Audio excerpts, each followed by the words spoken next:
Bendis is coming. I'm sick of this bloody advert. Joe, Oh, I'm not. I love it. Joe, I got to the third book, and because it's the start of every single book this week. I got to the third book, and I just like, okay, I know how I'm opening the show this week then. Well, see, in print, it comes in the middle of the book, so it's like a reminder. Getting halfway through your Batman age. Bendis is coming. Credit to him, he did tweet out that he's aware of how stupid it is, and he's made all the jokes himself. So, but still, every single book still it feels like started a with throwback to a simpler time. So, just when you could say someone is coming without someone giggling and saying, just joke. Well, there's that, but I'm just saying, like the it's like a billboard. So, if I had the money, I would put up a billboard across from Connor's house. Oh yeah, there you go. That'd be the thing. Thankfully, there are no billboards. Build one. You just pay. Yeah, you got the money for a billboard. You got the money to build a structure to put it on. Hey, Exactly. you need planning permission. you gotta get. You can't just build things on the street. Well, I mean, it'll take a few days for them to notice and come and send someone to take it down. So it'll be there for a few days. That's my plan. I'm in this, Matt. We'll chip in. Yeah, let's do this. Patreon goal.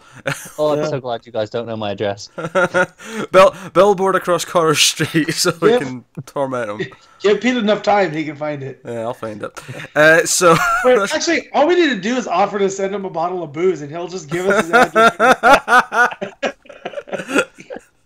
It's true, that would work. Yeah, that would work. Yeah, what's the address, Connor? I need to post this booze to you. He's like, oh, it's this. Like, aha. Yeah. If you offer things, I'm just gonna give up that information. No questions asked. Secured it. This is a DC Comics podcast. I'm Peter, and I'm joined by Matt. Hey, what's up? And Connor's here too. Yeah, I'm here. I love that. I love that. Maybe his drinking problems become a thing to point and laugh at. What's all that drinking problem when he's watching Arrow? I mean, the rest of the time's kind of fine. Yeah, there is no problem. I enjoy a casual drink here or there, and I get slaughtered for Arrow every week. That's about it. Oh, this episode just about killed him as well. Oh dear. Oh. There was a bloodlust. There was something else though that made us laugh more than it. Arrow's done in about 2 years. Oh no, we actually had to stop because I was just laughing too much. I couldn't carry on without recovering. Yeah, it was something else. But we're going to talk about that today. We're talking about comic books. We're talking about DC Comics. And coming up on this week's show, we have Batman 42, Superman 42, Justice League 40, Green Lanterns 42, Green Arrow 38, Nightwing 40, Deathstroke 29, and Batman White Knight number 6. That's what's coming up on the show this week. But we also have news, because we can't go a week without DC announcing a new imprint or line of books in some way. It might be Zoom and Ink, it might be your what was it, Jinx World, what was last week? Last week was Sandman Universe, right? We keep getting new lines of books, it keeps happening. And once again, they've announced something. And you know what's funny about this one? As I saw a tweet about this before I read the whole story, and I saw a DC Black Label announced, and I thought, oh, they did like a DC line of booze or something. Oh, that's something I care about. I'll just ignore it. And then later on, I actually saw it, and I saw the list of things that came along with it and the names that were attached. I went, shit, this is a big deal. I'm just surprised you know that Black Label is a type of whiskey. I'll be honest, I'm surprised too. But so here's the news. There is the news. We'll talk about the books themselves in a minute. Well, I'll give you all the descriptions and what they are. But basically, this is a new line, and honestly, it's reminding me a lot of what All Star was supposed to be back, a decade or so ago. And there's a bunch of creator-focused books where they'll take a character from DC Comics and they'll do an out-of-continuity story. And then it specifically says as well that the format of these books will be dictated by them and how they want to do them and how it fits with their schedule. So some of these might be monthly books, some of them might be prestige books, some of them might be just straight graphic novels. It's it's going to be mix and match of everything based on what they want to do. It's also worth mentioning they said these could have a mature bent on them. They don't have to, but a lot of them might. I keep seeing people use the word edgy. Yeah. And I don't know if that's come from DC or if someone put that in and then everywhere else has run with it. I think what that means, though, is that if someone wants to do a hard R-rated Batman, they can, but they don't have to do R-rated for any of these if they don't want to. You automatically go to Batman, but with some of the names mentioned, I don't go to Batman. Now, admittedly, yes, there's one where I'm expecting to go hard R that shouldn't be going hard R, but we'll get to that in a minute, Matt. I know you want to talk about it. But, so yeah, it's going to start, the first one is going to start in August. We only have like a rough date, and by a rough date I mean August, for one of them. Unfortunately, it's the one that is by far the least interesting of the books. However, that's what's happening. Mm-hmm. So, let's talk about the books. Let's talk about what the Black Label books are. So the first one, the one that's launching in August, it's going to be 3 issues. I'm going to make a guess and say they're prestige issues, just given that it's 3 issues and who's involved. It just makes sense to me. That's probably the case. They don't actually say that, though. That's just kind of a hunch on my part. But so the first one is Superman Year 1. And you're like, oh, well, hold on. Before we get to the names, right? Before we get to the names, you're thinking, alright, we've got a lot of Superman origin stories, we only did another one, but who knows? Who's on it? Maybe it could be worth reading. Frank Miller's writing, and John Romita Jr. is doing the art. I think what is things I won't read for 400, Alex? It's worth saying we knew about this one already, right? We heard about this months ago. We did hear about this. I'd forgotten about it though. Because and shot it. There's a couple of other things we'd heard about here as well that have either mutated or they're just part of this line now. This is the one that I'd forgotten existed though, and then when I read it again, I went shit. I was happy forgetting that existed, but I'll read the blurb here for it. A groundbreaking, definitive treatment of Superman's classic origin story in honour of his 80th anniversary.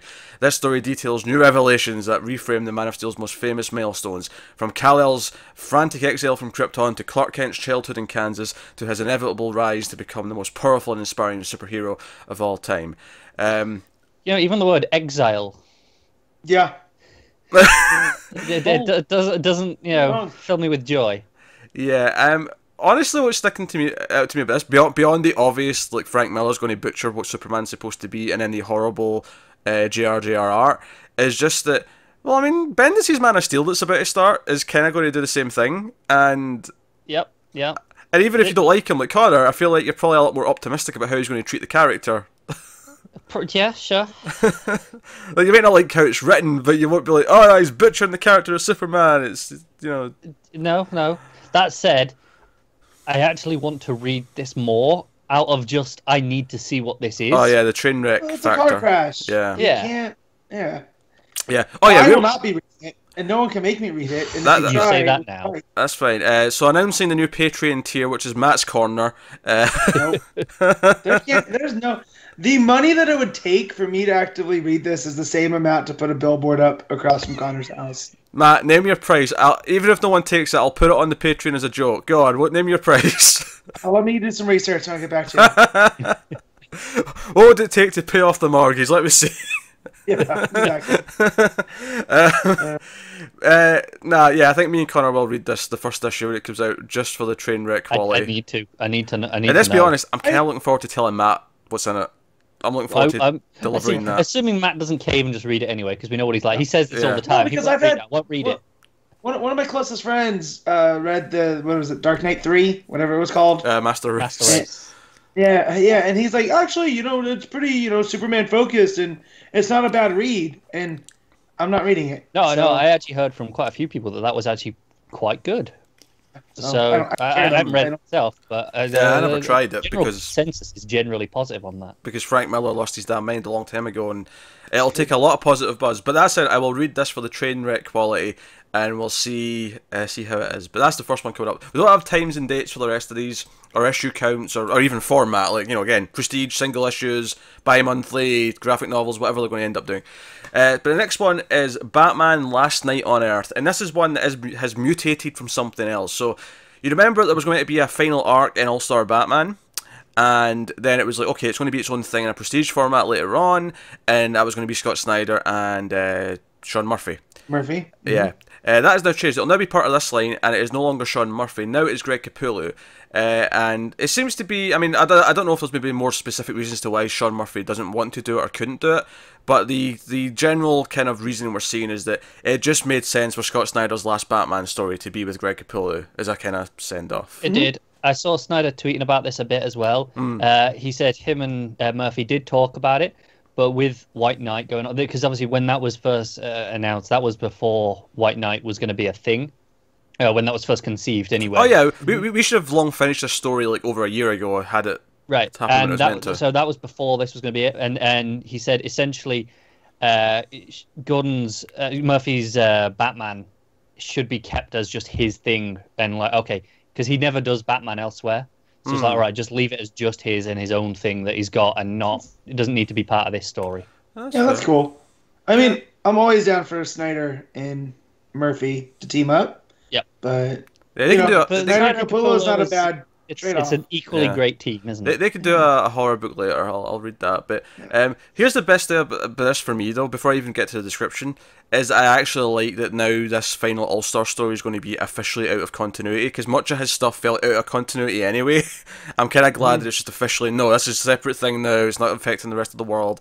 And also, given how crazy Snyder likes to go with these stories, it actually makes sense to just put them out of continuity. Just, go do your crazy thing, but don't let it affect. Does, and that's fine. Like, there's nothing wrong without continuity stories. And the first part of this description just reinforces that. So, Batman wakes up in a desert. He doesn't know what year it is or how the Joker's head is alive in a jar beside him. That right there, out of continuity, perfect place for it. Yep. Right? But it is the beginning of a quest. That's a Rick and Morty episode, and I don't watch Rick and Morty, so.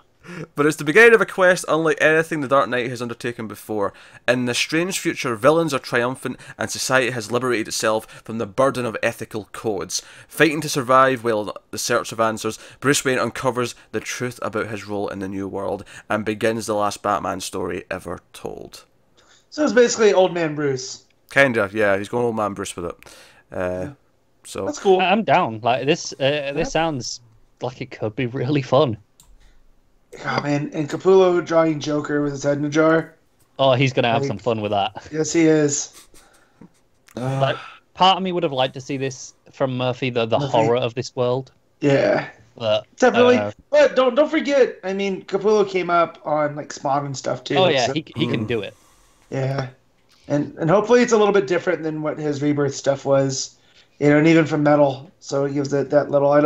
We kind of made fun of the edgy thing, but it would give it kind of an edge. Yeah, be a little grittier, perhaps. Next up, we got our Batman one. It's Batman Damned from Brian Azzarello and Lee Bermejo, thank you. I stumbled. Which is notable because they also did the graphic novel Joker and the graphic novel Luthor together. That was their two paired projects. I've not read Luthor, but Joker was very good. They're both excellent. So, on a deserted Gotham City bridge, a body is found. Whispers spread the news. Joker is dead. But is this a dream come true or a nightmare being born? Now, Batman and DC's outlaw magician John Constantine must hunt the truth through Gotham City hellscape. The city's supernatural recesses are laced with hints about the killer's identity, but the Dark Knight's descent into horror will test his sanity and the limits of rationality, as he must face a horror that doesn't wear a mask. So it's a murder mystery about who killed the Joker. Again, out of continuity, best place to tell this story. Supernatural as well. And supernatural as well, because Constantine's involved. I'm so down for this. I love when these two pair up. Those are some of my favorite stories, and this premise just appeals to me immediately. Yeah, I'm not a big Constantine guy, but I do like the premise quite a bit. Have Batman and Constantine really teamed up? Am I forgetting something? Oh, I'm sure they have at some point, but I mean they must have done, but I can't think of any. Well, no, because forever Constantine was in the Vertigo. Yeah. And there wasn't much crossover. I mean, I'll say not notably. There's not some big notable story that's like a big deal where they teamed up. No, this will be the first, I'm sure. Azzarello, I'm sure. Yeah. Yeah. So, no, obviously I love Bermejo's art. And I think out of them so far, that's the one that's probably the most exciting to me. I agree with that. Yeah. Next up, we got Wonder Woman Historia from Kelly Sue DeConnick in her first ever DC Comics gig. Yeah, she's writing it. Obviously, she did Miss or Captain Marvel over at Marvel. Bitch Planet's one of hers. Done a bunch of stuff. Very notable writer. Phil Jimenez is doing the art. a Homeric epic of the lost history of the Amazons and Queen Hippolyta's rise to power. Featuring monsters and myths, this 3-book saga spans history from the creation of the Amazons to the moment Steve Trevor washes up on the shores of Paradise Island, changing our world forever. Yeah, I'm down. Like how you felt about the last one? That's how I feel about this one. Not that I'm huge really with Kelly conflicted. Sue. Yeah. Why are you conflicted, Connor? Because, like Matt was saying, that premise, like, yes. But I haven't liked a single thing I've read from Kelly Sue DeConnick. I've outright disliked, what was it, Pretty Deadly. I hated that. Deadly Prey? No, Pretty Deadly, I'm sure that was her, wasn't it? Oh, Pretty Deadly, that's right. Yeah. It was Deadly Prey. I have no idea. I just took 2 words he was saying, and it didn't sound right. Yeah. He said Pretty Deadly, and that's why I was like, that's not right.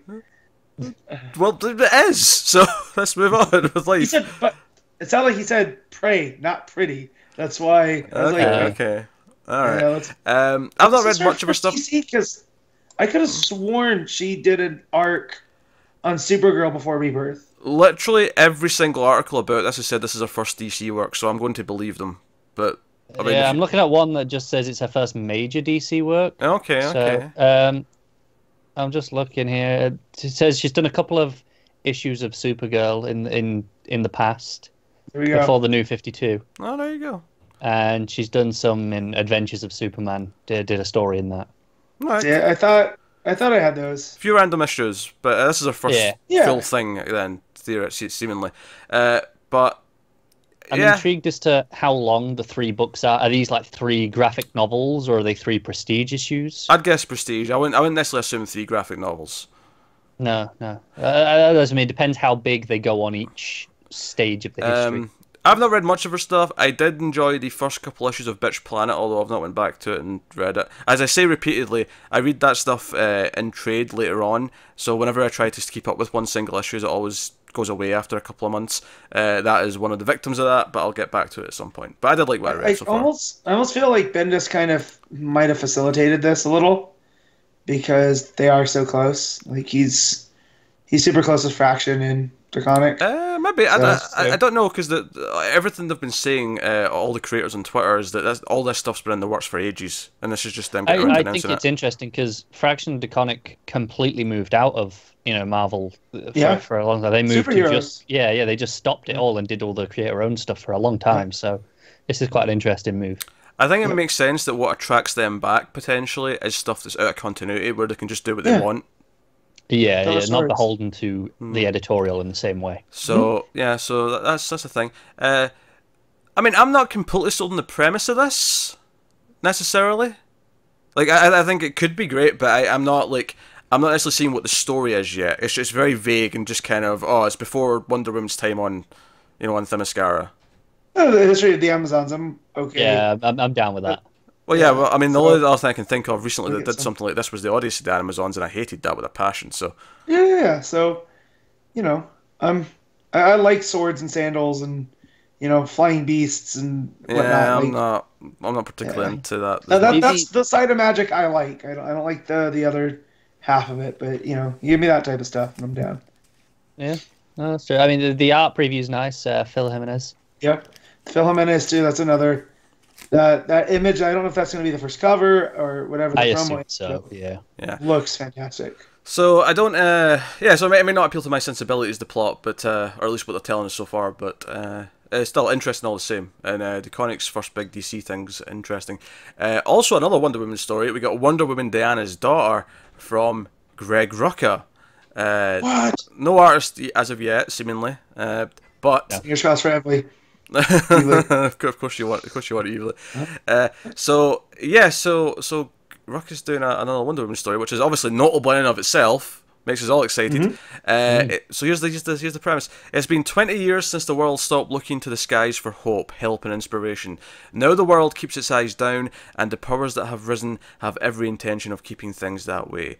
Amongst a scattered, broken resistance, a young woman seeks to reclaim what has been forgotten, and on the way will learn the truth about herself, her heritage, and her destiny. So this is a story in a dystopian future about Wonder Woman's daughter seemingly coming out and fighting the bad guys. This is a Reese's Cup, because you take things that I like in one hand, which is Rucka Wonder Woman, and then you take something like Lazarus that Rucka also does, and you just throw them together. And it sounds to me kind of like Kingdom Come. You know how Kingdom Come was ultimately a Superman story, but this is, a Wonder Woman version of that. Mm-hmm. Yeah. I mean, if she's even around, like, if the rest of the heroes are even around in this, I don't know. Yeah, I'm not sure. The description kind of makes it sound like they're all kind of gone, or maybe they're in hiding somewhere, or they've given up. Maybe part of the plot will be Diana's daughter, like, inspiring them all again to come out and come back. fight. Yeah, it could be. Yeah. We really don't know very much. It also mentions that Diana's daughter is just a working title, so that could change. Yeah, that makes sense, because it's a little bit descriptive right now, as opposed to just sounding like a title. Yeah. Mm-hmm. But I actually, this has overtaken the Joker's Dead murder mystery for me in terms of excitement. I'm more excited for this than I am that. No, that's fair. Yeah. And this feels like one of those things that could bleed into continuity in some way if they want to do a legacy Wonder Woman. Yeah, kind of like how sometimes. Yeah, they I'm could thinking do like that. Killing Joke, those sorts of even like elements from Dark Knight Returns. Yeah, I can also see it being treated like kind of like Batman Beyond, where it might end up being something that keeps getting revisited as a sort of like possible future. Yeah. That's what I was thinking. And even Kingdom Come in that way, like when Johns did the brought it all back up. Yeah, he did the JSA crossover with that stuff. So, but yeah, that's very. There's a lot of these that just I was like, oh, that's cool. Oh well, this is cool. As this feels like a very highly curated line. It does. Yeah. It does. So we've had 2 Batman books, 1 Superman, 2 Wonder Woman, and then our final book here is one we already knew about. This was the Other History of the DC Universe by John Ridley. So we already knew about this one, but it's going to be part of this line. It seems like it fits as well, though. It seems like it actually fits. Just to sort of remind you what this is, a compelling literary series analysing iconic DC moments and charting socio-political gains through the perspective of DC superheroes who come from the traditionally disenfranchised groups, including Jon Stewart, Extrano, Vixen, Supergirl, Katana, and Renee Montoya, among others. At its core, the story focuses on the lives of those behind the costumes and their endeavours to overcome the real-world issues. It isn't about saving the world, it's about having the strength to simply be who you are. So, obviously we knew about this already, but it does seem to fit with the rest of this kind of absolutely curated line. Interesting bunch of stuff. If I'm picking my favourites, I think the Rucka Wonder Woman's #1, and then the Azzarello Batman would be #2, and then but I think the other ones are all they're all worth reading and trying, with the one exception of Frank Miller. And of course, it's the only Superman one. Of course, yeah, but at least it's not all Batman. No, and that's fine. And even if it was, I understand it's out of continuity stuff. That would be the time where they would let a writer come in and take a chance on doing something different. And here's the thing, though: if they're describing it as edgy, do you really want many Superman books in there? No, I don't. But I'm just saying, like, if there was one that was like, let's say Mark Miller had finally come over, he was doing Superman. Yeah, Red Sun would be the sort of thing that might fit in here as a Superman book. Yeah, right. Like that, something like that. I could see being edgy and whatnot. Okay, yeah. But like, you just put 2 people on a book that I don't care about, and another origin. Like, I've gotten enough Superman origins. Oh yeah, and there's a lot of good Superman. That's the crazy thing. There's like 5 options to pick from, and at least 3 of them, if not 4 of them, are great. And I hate how they're calling it definitive. And it's like, no. That's fine. It's not even out yet. Like, just because you slap the year 1, it's not Batman. Like, yes, Batman year 1, definitive. That laid the groundwork. The problem is that typically applies to most of the characters that have a year 1, like Green Arrow, Batgirl, Robin. Although year 1s, you kind of think, okay, that's probably but it's all the street. That's the thing, though. When you think of the other characters, though, Superman, Green Lantern, they've got secret origins instead of year 1s. Yeah. You're right. This is the first time they're actually murking up by having one character have both a year 1 and a secret origin. Yeah. Yeah, that's weird. So it's a thing. There we go. So that's the line. That's Black Label. So of course they couldn't let us go another week without news. And the funny thing is, we know we're getting more book announcements soon because they're shaking up the line post No Justice. So we're probably going to have more in the next couple of weeks. And the problem is, just in general, like this has all been really great news. Even things that maybe I'm not as personally happy with, I don't want. It's all good news. All of this is telling me that they're looking at the marketplace and they're not just trying to do they're not just doing catch-all, like, okay, appeal to the broadest audience. Yep. They're focusing in on individual things. markets and really pushing that hard. I think it's easy to joke right now that they've got too many lines and imprints, and I think there's possibly a point where there is too many, but I think the smart thing here is that they are all appealing to different demographics. Like, I'll probably not read most of the Zinc and Oink, the Ink books, that's Freudian slip, but like, it's good that they exist for the purpose to get young readers into comics. They're not aimed at us. I mean, Matt will read some of them for sure, but they're not aimed at us. They're aimed at the younger. That's the big kid here. He is. He'll joke that he's the oldest, but he's actually the biggest kid. I mean, look, there's toys behind me. Need I say more? I mean, just to compare it to Marvel for a second, I don't think they're publishing anything right now that's not superhero or Star Wars. No. Like just their standard superhero line. Because there's not much going on at Icon right now, right? That was their imprint. Yeah, they don't have another imprint. You know, no, they're not doing anything Disney at the minute, I don't think. No. It's funny, I always pay attention, you know, Comixology's top 10, you know, on Thursday, Friday, after they've like sort of taken into account all the Wednesday purchases. And it's funny, like recently it has mostly been DC, a couple of Image books, and like if there's a Marvel book, it's usually Star Wars. Yeah. I just, from talking with my friends at the comic shop, they find it very hard to get excited for anything Marvel right now, just because there's so many shakeups. You know, why am I going to get involved in the storyline? Yeah, if it's not going to pay off. And that's the big thing. Sure, we're shaking up DC in a few months' time, but it's coming after most of the books have had a solid run for 2 years. You can shake up after stability, but if you're not stable, then shaking up just makes it more unstable, right? Like, well, no, that's the thing though.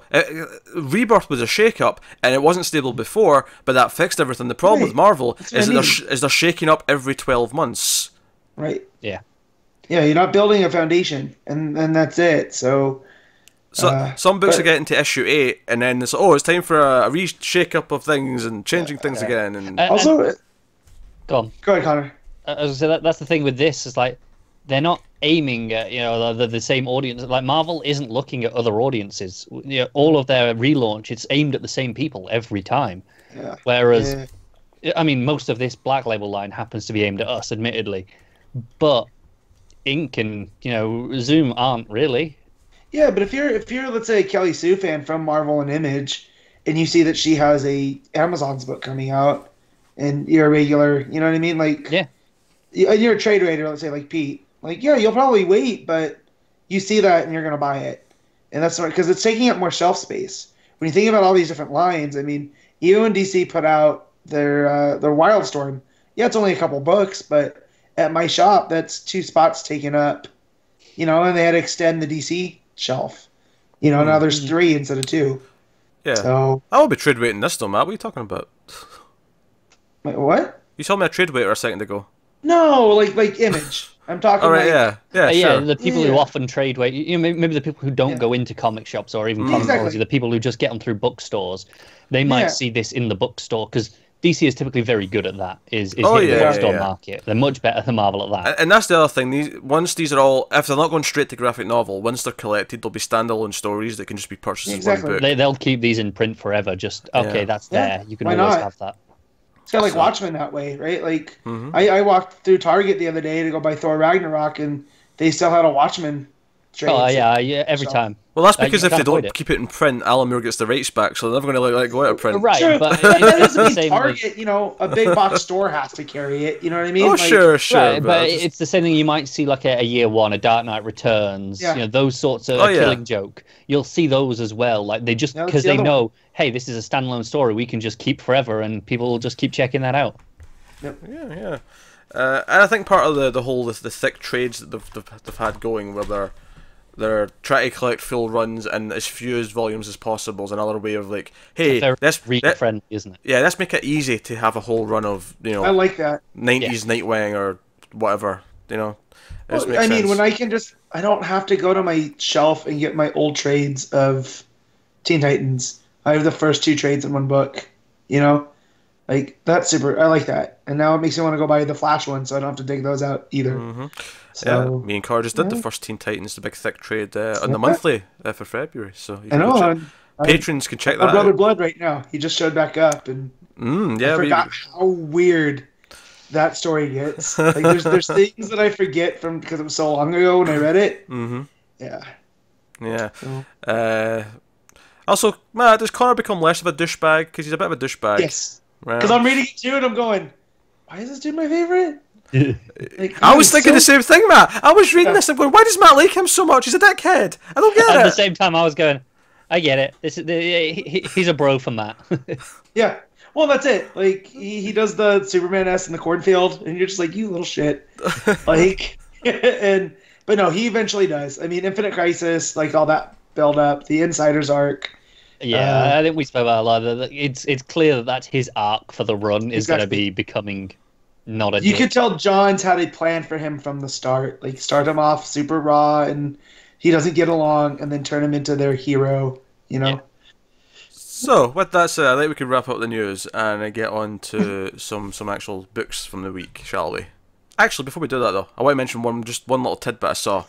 No, this is worth it. Sejic does like live streams when he's drunk stuff, I think, and he was teasing his next project, his next DC project. Yeah. He was saying that it could become an ongoing if he likes doing it, but it's a big book and it will be announced soon. So I'm wondering, it'll probably be one of the things that are announced when all this post No Justice books are getting.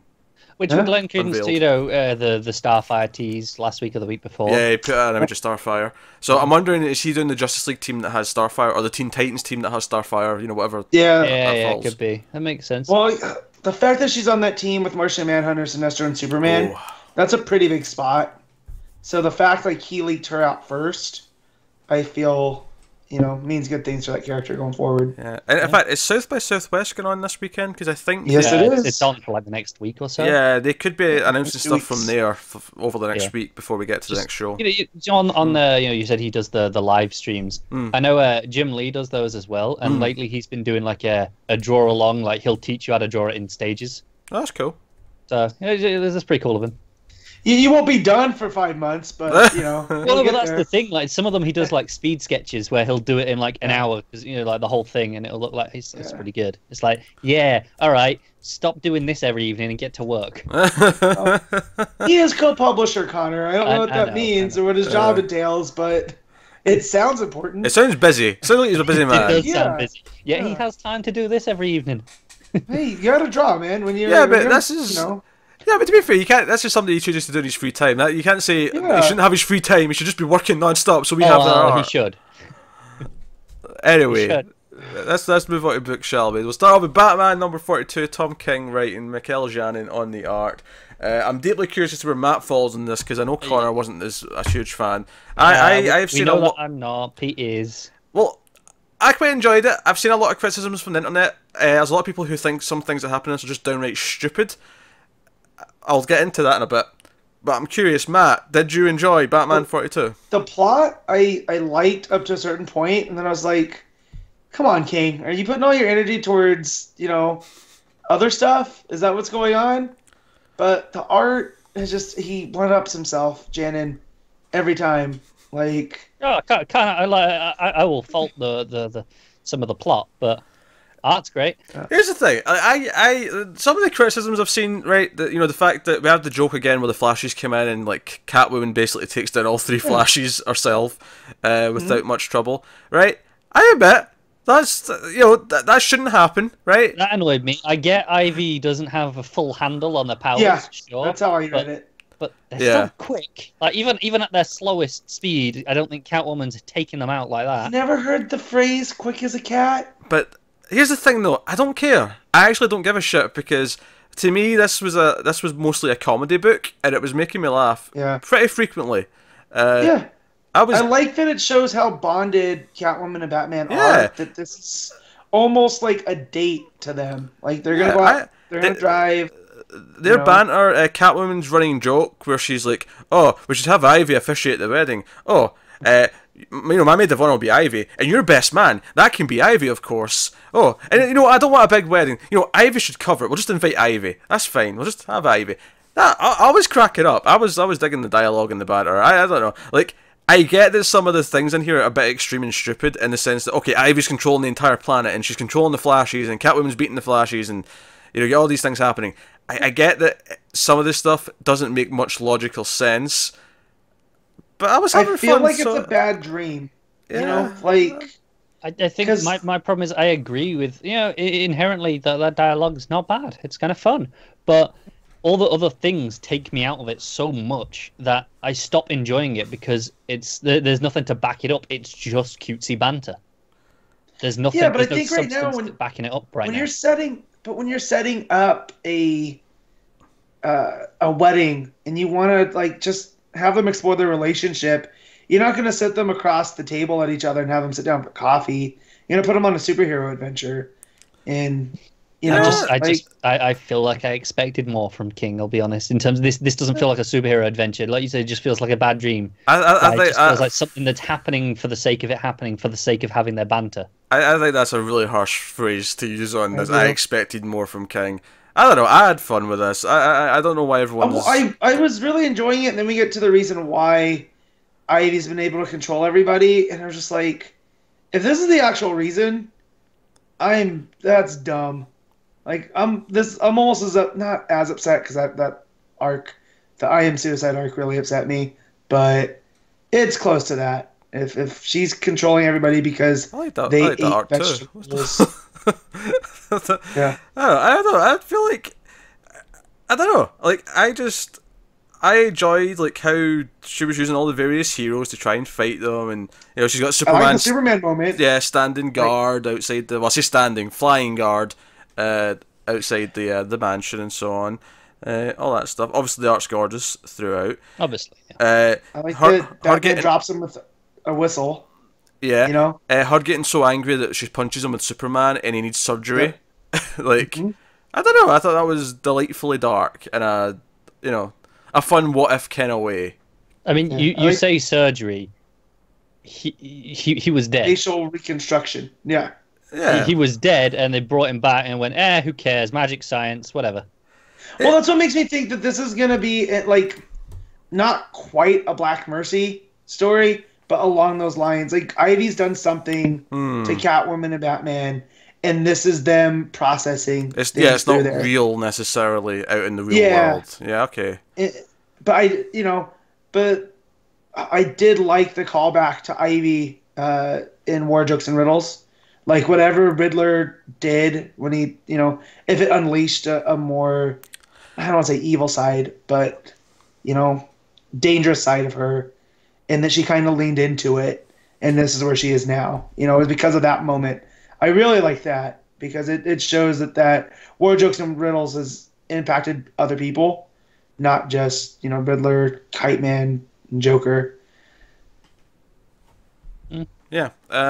I don't know. I was that was actually the one thing I was a little bit almost took me out of the book a little bit was the references to War Jokes and Riddles, because I kind of felt this weird because some Ivy fans got so pissed off at him after that because they didn't like that Ivy was killing. They thought, Ivy shouldn't be a villain and this stuff. She's better than that now. At the time, first part of her name is Poison.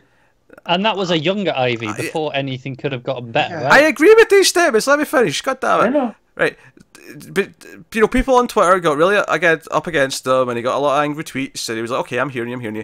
And honestly, when he got to the point where I killed people during War Jokes and Riddles, and I'm trying to make things better for that, I could kind of just feel the weird influence of like people nagging at him, and he's just trying to kind of like fixing it. He's like, here, I'm fixing it.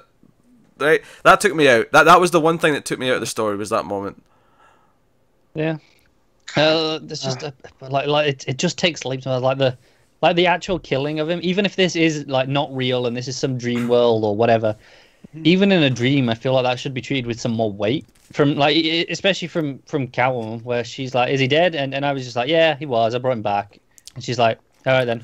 What I think is funny here, brushes past it. What I think is funny here is your complaints here is exactly why I grew to dislike Snyder's Batman. Nothing had any weight. Things just happened. No. Fair enough. See, I didn't feel that in a lot of in points of it. I agree, but in a lot of it, I feel like cough zero your cough. I did the entire second half of his Batman run. I felt that constantly. Here, I'll admit it's going a bit far to him kind of get himself killed so that he ends up with Harley at the end. Yeah. The whole issue just feels like a vehicle for banter to me, and I want more than that.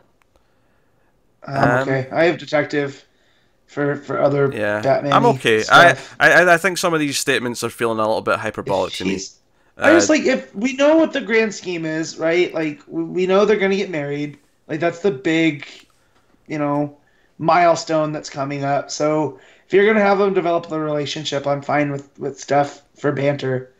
Especially if the banter is enjoyable. And I thought most of it was like the Big Belly, or was it? No, it was Batman Burger. Batman Burger, yeah. That scene was pretty funny. Yeah. So, no, I mean, that's the thing. I really like. I mean, some people don't. This is a taste thing, but I really like his dialogue for Batman and Catwoman. I love it. It really tickles my funny bone. So, and I think if you like that, I dig most of this. And I'm also someone who's not like a huge Ivy fan, so I don't really care when he does like weirder things with her, because to me it's like I don't really care that he's messing with her. There's a spot to do both. Like, yeah, she can be that anti-hero, but you never want. Personally, I don't ever want her as like a hero like they've done to Harley Quinn. I like that she doesn't like people. She's very misanthropic because she's all about the plants, and so I won't understand that argument ever. Like, he ruined her because she killed mobsters. Like, yeah, I don't get it either. I don't know. I do typically enjoy the dialogue, and I still enjoyed the dialogue here. I just need something to back it up. I need some story and plot, some substance. Well, I need that. How many issues is this? Well, that's the thing, though. Is this 4? 3 or 4, I think. Yeah. Here's the thing, though. I don't need that every time, though. Like, we've got a book that's shipping twice a month. I don't need every single story to be like this, a heavy. It doesn't have to be a huge thing, but it has to make sense to me. And especially if the last issue was setting up the mystery of it all, what's going on. That's what that whole last issue was. And this issue just kind of disregards that and just went, just go with it. It doesn't really matter. And it makes me feel cheated out of the last issue. I don't feel it undoes anything. Yeah, I don't think it does either. I agree. I disagree with that. I feel like the first issue sets up what's going on, and then this issue is them living in that world. Yeah. And try to solve it. Yeah, exactly. It just didn't work for me. Ultimately, I just didn't enjoy it. Janin art though. I can always just flick through and look at the pretty pictures. That's always going to be there. I have a couple of nitpicks towards the end. The getting killed and the Ivy weird. Like, I felt the meta influence of like the real complaints with that. So, but you're okay with her controlling people because they ate plants? Comic books. I'm fine with that. See, no. Doesn't really bother. It's too far. That's what doesn't bother. It is too far. Well, here's the thing. And you're telling me Batman and Catwoman are the only people on Earth who haven't eaten plants? No, that. Well, they also inoculated. They took that into the last issue. Yeah, okay, but I mean, someone's got to have not eaten plants, right? Yeah, I know people that actively like.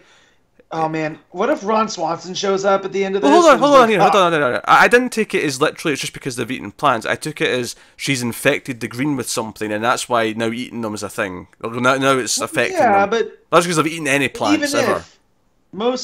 Even most plant materials cooked, right? When you eat it, and by cooking it, it kills the plant. Therefore, she has no control. Yeah, exactly. I just don't care. Ultimately, I don't give a shit. And that's kind of my problem with this issue. There's too many things where you go, I don't care, but there are too many things. And I can't count for my Jessica Chastain bias. What bias have I got here, though? What's my bias if we can put it to your Jessica Chastain bias? You love the banter so much, you're going to excuse anything. Like legit story problems because of the banter. Well, no, because like here's the thing. I'm not excusing all stuff because of the banter. To me, this issue is just about the banter, and that's fine. That's okay. If that's the focus for a couple of issues, that's fine. And that's fine, but it's fine for that to be the focus, but not at the expense of logical storytelling. Yeah, they could have just kept it a mystery right now about how she. Nothing rubbed me the wrong way really with the story. I didn't really. Yeah, like I said, it just didn't bother me. Like nothing struck me as that takes me out at the moment, or this is doing something weird that I don't like. Alright. I was kind of in the weird world that's being controlled by Ivy. Like you say, it feels kind of dreamlike. It wouldn't surprise me if it turns out to be something that's not actually real. But I also know you you really like David Lynch logic. So that should be no surprise now. I don't know. I did not have that much issue with this book. And I'm seeing everyone over the internet kind of freaking out about it. It's like, oh, this is stupid and that's stupid, and I'm like, calm down, folks. It's fine. You're talking to the guy that freaked out over the I Am Suicide arc, so I'm not going to talk about them flipping out for no reason. Like, if you don't like it, that's fair enough, but, you know, you got another couple issues of it, and then we'll be back to other stuff. In fact, hell... Leave King alone. Just because you don't like it doesn't mean you get to assail him on Twitter. Like... Oh yeah, every time he does something that people don't like, he does get a lot of shit on Twitter. Like, I feel like every time something happens, there'll just be like a barrage of... I can't remember if I did or not. I may have tweeted that I was disappointed in the issue. I know I mentioned it in our Facebook group. I mean, you didn't tag him in the tweet, though, did you? Yeah, you didn't I don't think so, no. And even if I did, like... me saying I'm not going to go and give him shit like for it. Oh no. Yeah, here's the thing: if you're being negative about a book, you don't tag the creator of the book in the tweet. No. That is just rude. Like, well, I even feel like even if you are being positive, you don't need to tag the creator of the book. Like, you should just be able to enjoy things without wanting them. But no, but there's nothing wrong with giving praise to someone. But I think intentionally singling someone out and making sure they say you're negative. If they want to find the negative criticisms, they can find them online if they want to go look for them. Like, that's not... Course. Like, that's just flat out rude to me to tag someone in a tweet with a negative criticism. I honestly, I think as long as you're not doing it constantly, as long as you're not being offensive, you know, if you're being a dick, sending threats, you know, that sort of thing, you know, actively saying abuse at someone, that's a line. But I think if you're just saying, no, I didn't enjoy this, here's why, I think you can tag them in that. I don't think you can. Just entitled fans. Yeah, they think that everything should be written and catered towards them. Oh, he doesn't have to listen to it. In fact, he probably shouldn't, because then you get the problem like, you know, Pierre brought up with the Ivy influence. No, I don't think if you I mean, obviously voice your discontent about a book, voice your discontent about a movie, anything, but there's no reason to tag people who are behind them in them. He didn't tag Steven Spielberg about how he fell asleep during Lincoln. No, I did not. Right? I leave things on Twitter, but yeah, I did not. Yes. As long as you're being respectful to the person, still, I have no problem with tagging. Yeah, but here's the problem, though. If 50,000 people are, I mean, that's quite a high number for comics, but let's just say 1,000 people are being respectfully critiqued, though. It's still a lot of. It's a barrage of tweets to get as a person. You're just piling stuff onto them. I think, though, honestly, I think that's kind of part of the job nowadays, though. Maybe that it shouldn't be, but I think that is part of the job. Yeah, but you could just choose to not be a dick about it, and yeah, I honestly think tagging them, even if it's a valid constructive criticism, is still kind of being a dick. They don't have to be tagged in that tweet. Yeah. I don't know. But hey, all right. Be excellent to each other is basically what we're saying. Yeah, that's basically what I'm saying. I think they can find critiques if they want to. I don't think there's... I think it's just being douchey to say, oh, they have to see my negative opinion on this, even if you are being, you know, not a dick about it in terms of how you're phrasing it or whatever. I don't know. But, you know, just be nice to people, basically, is what I'm saying. Alright, so let's move on to Superman 42. Peter J. Tomasi and Patrick Gleason. Patrick Gleason also doing the art. This is a conflicting issue because... Speaking of sending criticisms to somebody... Because 2/3 of this are fantastic and probably the best they've written in a long-ass time. The first third of it in Bizarro World is a tedious mess to read. I think it's more half and half than third. I remembered it as 2/3, maybe because I like the second half more. But regardless of the fractions, look at him critiquing. He's just I need to fix that point. The fractions off. Say, you know, a third that feels generous. Maybe this is I really didn't like that first chunk that I'm making it longer in my mind. In case you guys don't remember, me and Connor both really enjoy Bizarro as a character. I know, Pete, how do you feel about Bizarro as a character? I like Bizarro. I may not have the fetish for him that you two do, but I quite enjoy Bizarro. Okay, well, I wouldn't call it a fetish, but, you know, we enjoy it. And Bizarro can be fun in small doses, and this proves that, because when you have to read 10 pages, and it's all in Bizarro, from the narration boxes to the dialogue. It's just annoying to read. Yeah. And Bizarro language, like any other language, has certain rules. And, you know, when you're reading it and you're deciphering it, you don't need speed bumps thrown in there because it's something that Tomasi and Gleason decided to add to the characters. I was constantly having to stop and just think about what I just read in a speech bubble just to make sure I understood what was the 10. Here's the thing.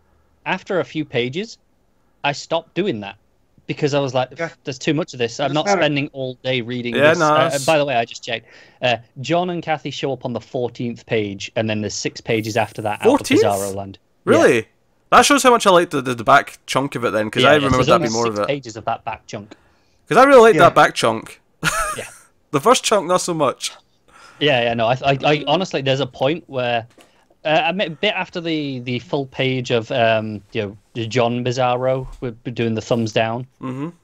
Probably after there is where I'm not really sure what happened, because I stopped reading all these dialogue boxes. Without the dialogue and the narration, I really enjoy what they did by taking the Rebirth issue. That was the Rebirth, right? Yeah, it was the first few pages of the Rebirth issue were basically the first few pages of this, but it was Bizarro. Because you even had the double page spread of him opening exactly. the And I got to the that, I was shark. like, okay, this is cool, this is fun, and then it descended like the Bizarro Lois.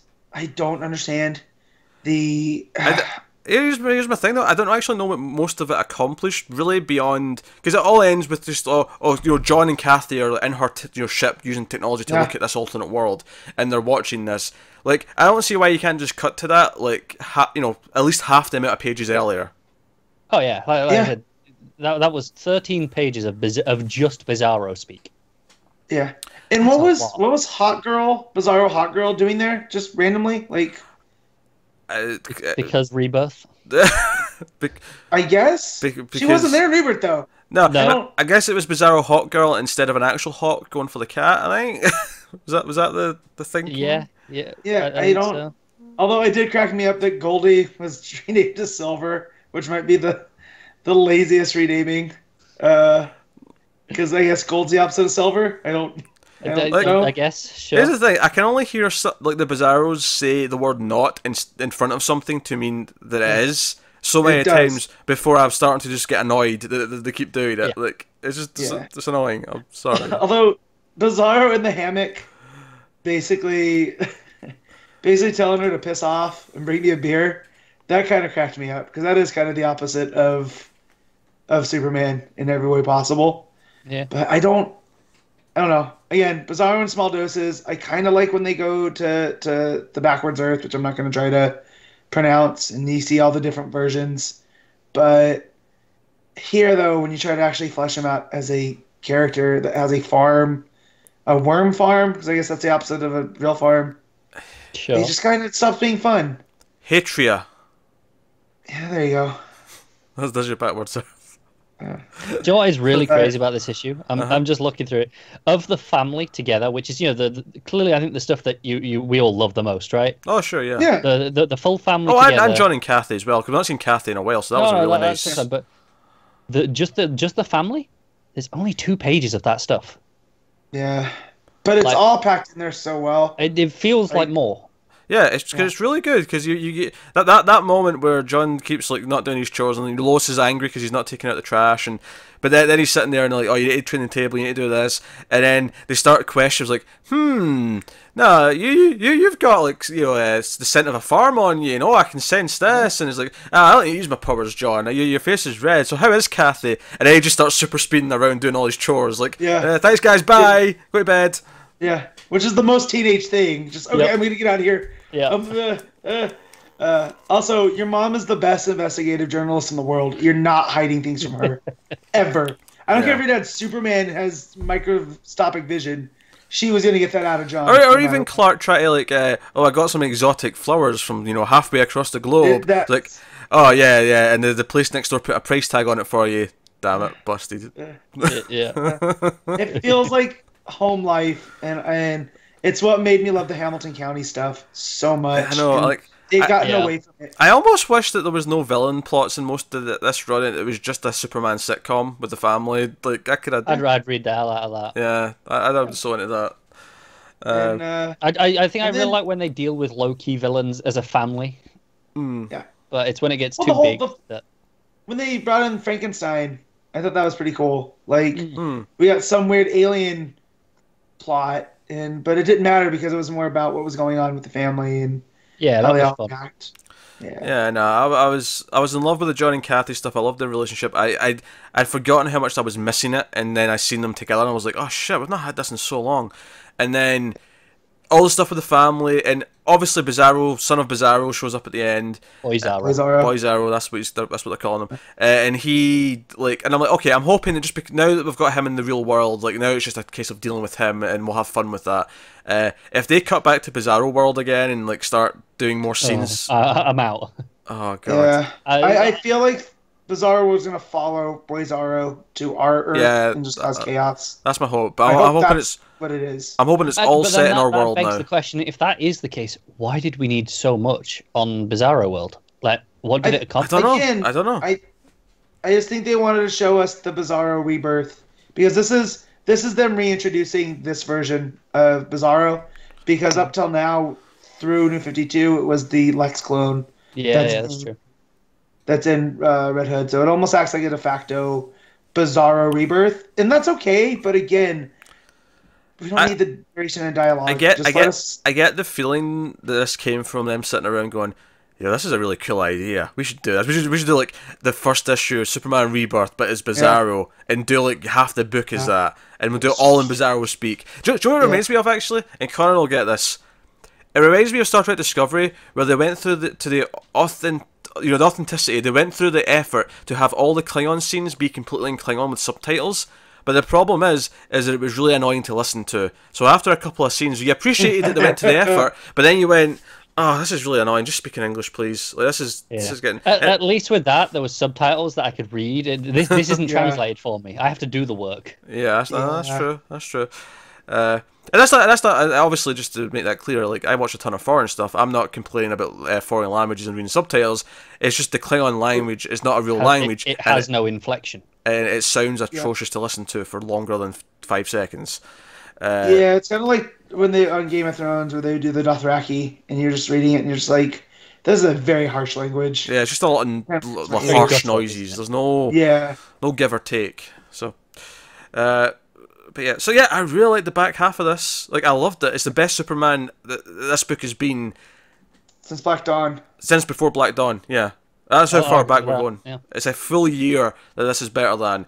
The first half, though, is some of the worst. It's not. I mean, I'll still say it's the worst. It's just misguided. I think. Yeah. Okay, here's the thing. It's maybe not as objectively bad, but I hated reading it more because it's actual work to read. Even reading it, it's still better than reading the plaques on the field trip. Oh, okay, yes. yeah. I'm giving it that. I might be giving them too much credit. Maybe that was the point of we're gonna inundate them with Bizarro speech because reading comics is supposed to be fun. We're gonna make this feel like a chore because it's Bizarro. I get what you're saying, but don't do that. Don't make it a chore. I know. No, make it a chore for 3 or 4 pages, not 14. Yeah. It's just too much. God, and so what's up with Bizarro? So he's the opposite because Jaun just idolizes his dad and Bizarro hates his dad. Is that the whole point of that? I guess. Mm-hmm. I hate that. I hate the opposite rules of things. Like, I get like he has heat breath and ice vision. You know, that's a fun flip, and he flies backwards. Yeah. But like, I think sometimes they get a bit inconsistent with the opposites. Like sometimes they'll say, like I think it was where when he says to get him a beer, he says, "Do take me a beer," and it's like, but shouldn't it be "do not"? Right. Like, it feels inconsistent. Yeah, it feels like they've got the joke that they're playing with, but there's not actually the hard set of rules that they're using to actually define. Yeah. So at every line, I have to look at it and go, okay, which version of the rules are they using for this line? And then move on to the next one, do the same again. So it takes so long to read. Yeah. Oh, well, there you go. That's Superman. Oh, dear. All right, so... I mean, we didn't fight over that one. That was an agreed a round of conflicting opinions. Still disappointing. Yes, so, hey, I like Batman. I started off on a good foot. I'm not having a great week so far. Just you two being negative Nancy's, that's fine. If you guys want more good Bizarro, check out Heath Corson's Bizarro mini. Tim and Jimmy Olsen on a road trip across the United States to get Bizarro back to Bizarro US, which is Canada.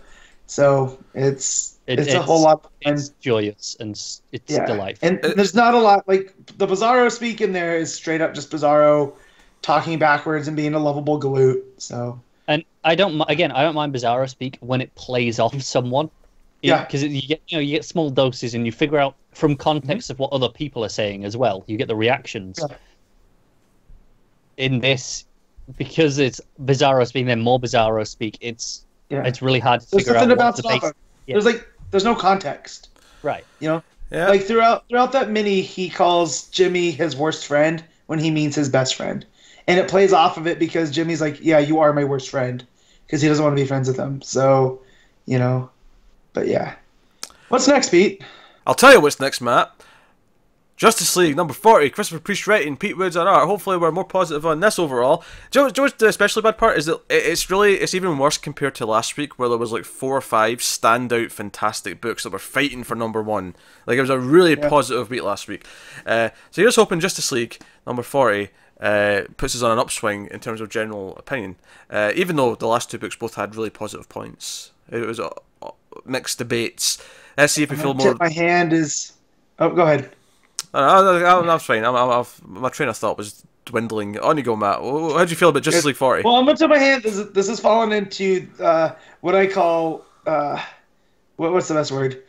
It became very Christopher Priest, where there's so many plot threads, it's hard to keep them all straight, and it felt like Deathstroke. And I don't mean that in it's moody, it's dark, it's like, wait, what was going on in this thing? What happened here? I mean, I'll counter that by saying, actually reading that and an issue of Deathstroke this week, that Deathstroke was way more Deathstroke than this was. Yeah. Does that make sense? That's fair. Yeah. Yes, I didn't actually... This is a 3. You know? I didn't actually find this that hard to follow. No, I was okay with this one. I honestly, so the whole plot of this one, right? So they're down the ground, and they're like, you know, Cyber went down to because they went to the rich area, not the poor area, to save them. And then, but the Superman and so on are explaining, no, but the cloud that was created from this toxic stuff was going there first, so we had to deal with that first. It was just logically that was where to go. It becomes a bit of a debate. The public are all, you know, chanting things, and it's getting very sort of very political and so on. But the actual main plot of this issue is they all go back up to the Watchtower, and the fan has rigged the Watchtower to fall out of orbit into Earth, and it seems that the plan was to like kill all the B Squad and leave just the main good heroes, quote unquote. You know, the A team, if you will. But not you know, Mr. T and so on. The A team, the A Squad of the Justice League. There's no face man here. Yeah. A pity the fool. So. Right, so that was kind of the plan, and a lot of the issue is both the Justice League and the JLA working together, trying to figure out how they can solve this. Like, and a lot of it's this debate of like, well, we can do this and it'll save some of us, and maybe the B Squad be left behind. And then it's like, no, we can't do that. And then it becomes like, okay, how do we actually do this so everyone lives? And Cyborg makes that call. He's the one in charge, so he's a bit. Right, I actually like the core concept of this issue. I like the debates that come up in this issue. I think what hurts it a little bit is that this is the 3rd time in 2 years where the Justice League has been falling out of orbit into the Earth. And on both previous occasions, none of these problems came up. Because the whole thing, Superman could, push it out, but it would break it in half and it would still kill half of us, or this and that. None of these, and this might be actually more accurate as to what would happen. I'm not the scientist to tell you if it is or not. But because we've done this recently twice, once was in Justice League itself, one of the Hitch issues, back when I was still reading that, and then the other one, I want to say, was it a Trinity issue, I think? Yeah? Yeah, where that's the one invasion. Where Simon showed up. Yeah, it was like the last of the Maniple stuff, right? I think so, yeah. So I couldn't get that out of my head, as I was like, and they kept like debating, I'm like, the last 2 times this happened, it wasn't that much of an issue. Even though this might be more accurate, but... I do like, though, how they end up solving that problem by super teamwork. And I don't mean that but like... The book ends in this great image of the Rays, because the Lanterns aren't there to help, so the Rays making a big shield of light, whilst Killer Frost has made a big frost shield at the front of the Watchtower to like help with the re-entry. So it's like both of them working together, hopefully minimising the damage to the Watchtower so that everyone doesn't burn up and die. That was a great final page. That was a great image. But it's big in like space and, you know, operatic and great. And I do like the core debates. That said, I do feel like some of the characters immediately jump to we have to sacrifice people and start talking about who to not very sacrifice. heroic, is it? Nah, they just immediately start doing it. Like the raise, like, I'm not drawing the short straw. You're drawing the short straw. well, we're the B squad, so we should probably die, right? Right, Frost? Like Wait, which of us is being written by Orlando? That's who we're picking. Yeah. So I don't know. So some of it felt a bit quick and forced to me in terms of the thing, and also there's a weird thing where the fan is rejiggered like Cyborg's tech to make him look different in this issue. Yeah, I'm kind of over this fan thing. I kind of still just wish it was Prometheus, like my theory all those issues ago. Because this whole calling him the fan, and he's like, he's omnipotent. Everything that they're gonna do, he's already figured out. And I'm just like, there's no, I don't know. It's a little weird, isn't it?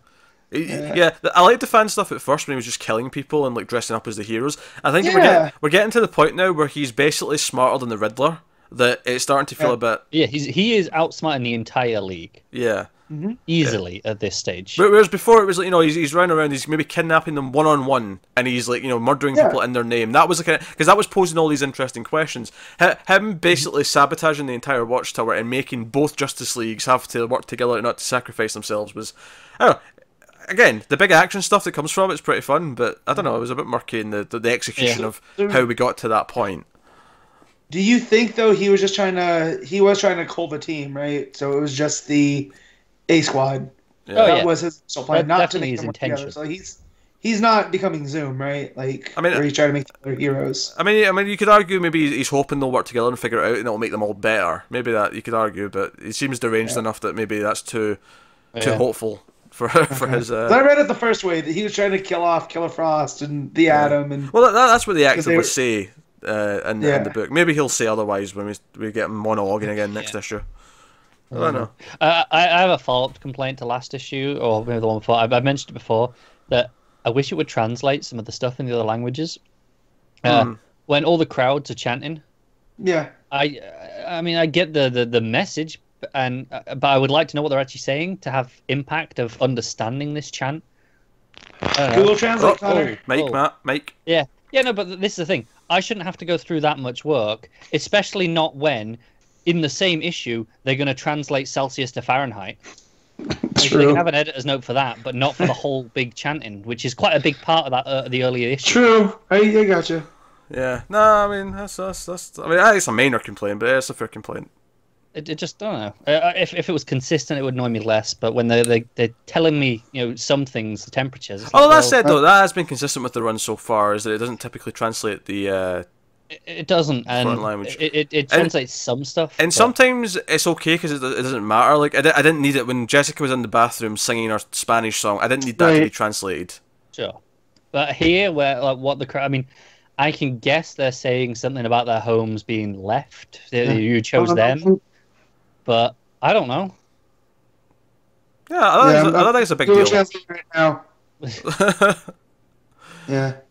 I don't know. I would have. I feel like I'd have more weight with siding with the crowd and understanding their plight if I knew what they were saying. I don't know. I think the point's made well enough. I didn't really have an issue with this. But... No, but I kind of get where Connor's coming from, though. My Spanish is super rusty. Mine is non-existent. Yeah. So. Yeah, mine's not. Ay caramba. Basically, as you left us alone is the. Okay. Okay. The gist of it, you know. But yeah, which is what I took it as from, you know. Yeah. I think it's the obvious thing to take it as, but yeah. So that wasn't a bad issue. I do think I think it was a little bit rushed and murky as to how it got the heroes to like having the conversations they were having, even if the conversations themselves were very interesting, and it was a bit of a dense read, which is not unusual for Priest, but I was feeling it a little bit in this one. It says a lot about my week where this might be the best book for me so far out of the three. It's not true for me, but that's or me. I will say, skimming back through it, I was looking at those pages. There's that scene of the lawyer on TV. I thought that was pretty funny. Yeah, it was. How they've saved you was very Incredibles. Yeah. I was getting Better Call Saul vibes from this guy. Or Better Call Saul. Definitely. Yeah, definitely. That was fun. Well, class action lawsuit against vigilantes. Call me now. I like them bringing up, after they save everyone and everything's dealt with on the ground, and they're like, well, should we stick around and help out? Some of them want to say that, well, yeah, we should, because good image and stuff, and others are like, nah, not our job. First responders, they got this. Yeah, I really liked Black Canary calling out Superman on that opinion, because it felt in line with her character to be like, hey, no, we should be helping these people. Yeah. And I like that this debate was brought up. I would have liked it to have gone somewhere a bit more, but then sort of, we're all whisked away to the Watchtower. It's fine. Yeah, action plot then had to kick in. Yeah, it's like, well, they answered it for us because, we're here now. Which then led to more interesting conversations. It's almost like this could have been split into two issues, to let the second one build a bit more and let the first debate have a bit more time to actually debate. I do wonder, is that perhaps a symptom of knowing that, knowing when the run's coming to an end, he's only got X amount of issues to do his thing. I don't think so, because I think this is just the way that Priest writes. Because we've said this about Deathstroke before. That's true. And to be fair, he always knew what his run was going to be. We've been told that before. No, it is true. I'm just wondering, like, if he did have an extra issue for his run, would we have got that split into? Maybe his story. Yeah, maybe his story ideas would have worked better with another issue or two, and he's just like making the best with what he's got. But I don't know.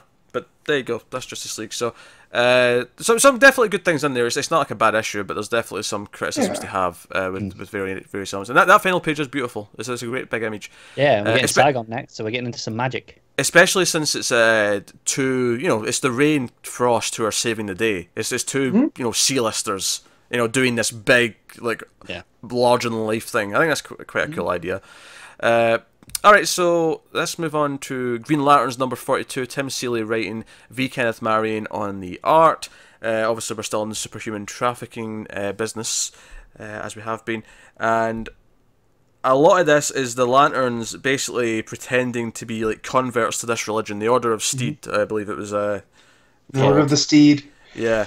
And I was just opening the book, and every time I open a book, I'm getting that Bendis is coming page, and I'm just kind of giggling to myself a little bit. So Order of the Steed, and they basically Lanterns aren't allowed to go in there. It's basically religious, holy ground. Yeah, and they're not allowed to just bust in there without permission. It'll take time.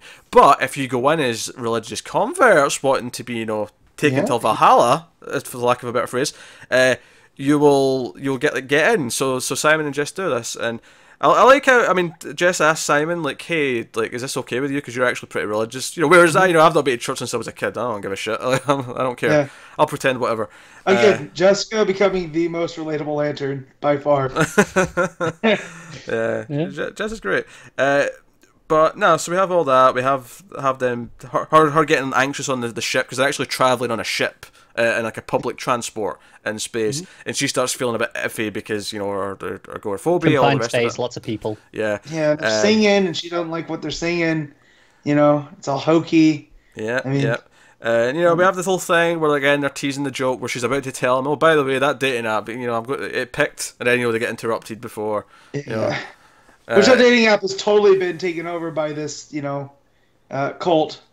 So even if those were the right, I feel like this was going to be like they mess with results or whatnot. You know what I mean? Yeah. I still think it's going to end up being just a joke they'll laugh about, and it won't actually lead to romance. But it's kind of a sweet moment though, because he's holding her hand to try and help her with the the stress of the moment because she's freaking out. All that said, I love a good cult story. Of course you do. Throw good guys in against a cult, and I love it. Yeah, basically they get into the planet and they start Green Lanterning up, and all of the kidnapped heroes have got chips in them or whatever to be mind controlled, so they're all fighting the heroes. In fact, at one point Jess is like, I'm just doing a quick little bit of brain surgery, and you can just see the green light get in this person's ear as she's taking out the chip, and I'm like, that's going to take a while, but okay. We're going to do that. So I thought this was just an alien word. I didn't even think about a steed being a horse or something that's ridden on. I just thought, it's the Church of the Steed. It's a weird alien sounding word. I have literally never been on a horse, and I am very familiar with the word steed to mean horse. Yeah. Matt had a bit of a moment, that's a moment, yeah. Brain fart. No, I was just when they said Church of the Steed, it didn't click whether they're going to the Horsehead Nebula. And then they did, I was like, oh, Steed! Hello, Megan! And then Perfect. But but just this whole guy who's basically their pope and what he's doing, and he's just grabbing at power. And this is what I wanted out of Green Lanterns. I said this last week with Howlin' Pals. They're doing space cop stuff. Like, yeah, there's a little bit of the space opera going on, but people are showing it missing all across the sectors, and so they're gonna go there and recover them. And, and here's the thing: I'm kind of, and again, I'm sure this will play even better if you've actually read Omega Men. But I actually think the character, what's his name, Scraps. Yeah. I was kind of digging her in this issue. I'm starting to get more of a vibe of who she is, and like her kind of like, I'm a hero, but I'm a badass vigilante hero who's going to shoot people in the face. Shoot people in the face and then steal their money. Yeah, because I need money. So she's a better Jason Todd. Basically, yeah. But a space Jason Todd, which is even better. And because we have the end of the issue, she's like going in guns blazing, and she's like, and she actually brutally kills like 2 of the guards. She's like, they're down and out, but she's like, nah, double tap. Like, you're dead. Well, she's like, I'm not a space cop. I'm not, I don't have to preserve life. That's not my job. And she goes, it makes me definitely want to read Omega Men now to see. She's basically she's the 80s action vigilante version of a space blatter, I guess. But the big thing at the end is that she comes in, she gets the Night Pilot, and again, Baz throughout the issue is very, very concerned about Night Pilot. He wants to get to her. And then you find out the Durlans are involved in the Shape Changers, and like they're being sent out as bait. So basically, they create this profile. Yeah, it's just your needings, and then that's the last time anyone sees you. Yeah, it's because Night Pilot went on a date with this one dude, and then he like kidnapped her, and because that's the thing, he's taunting Baz. He's like, how was it like to be fighting the guy who was picked over you? And, there's a lot of stuff there. But she gets to Night Pilot, and Night Pilot's now under control of the Steed as well. And that's the big cliffhanger, and it's like, okay, will Scraps just shoot her because she doesn't care? Or she doesn't give a shit. Yeah. Or does she have enough honor? She's like, no, I'm not going to kill people who are just being mind controlled. Like, I have to. Yeah, maybe. But I don't know if she's trying to kill her. I think it's fair game, right? Like, we don't know what we know. Yeah, she might be. It's kill or be killed for all. Yeah, it could be. Yeah, so we'll see. Which could raise some conflict with Baz and her. That could be a thing. Yeah, exactly. I will say Jess's ring continues to be a delight. Oh yeah, great. With the naming of the saddle device. Yeah. Oh yeah.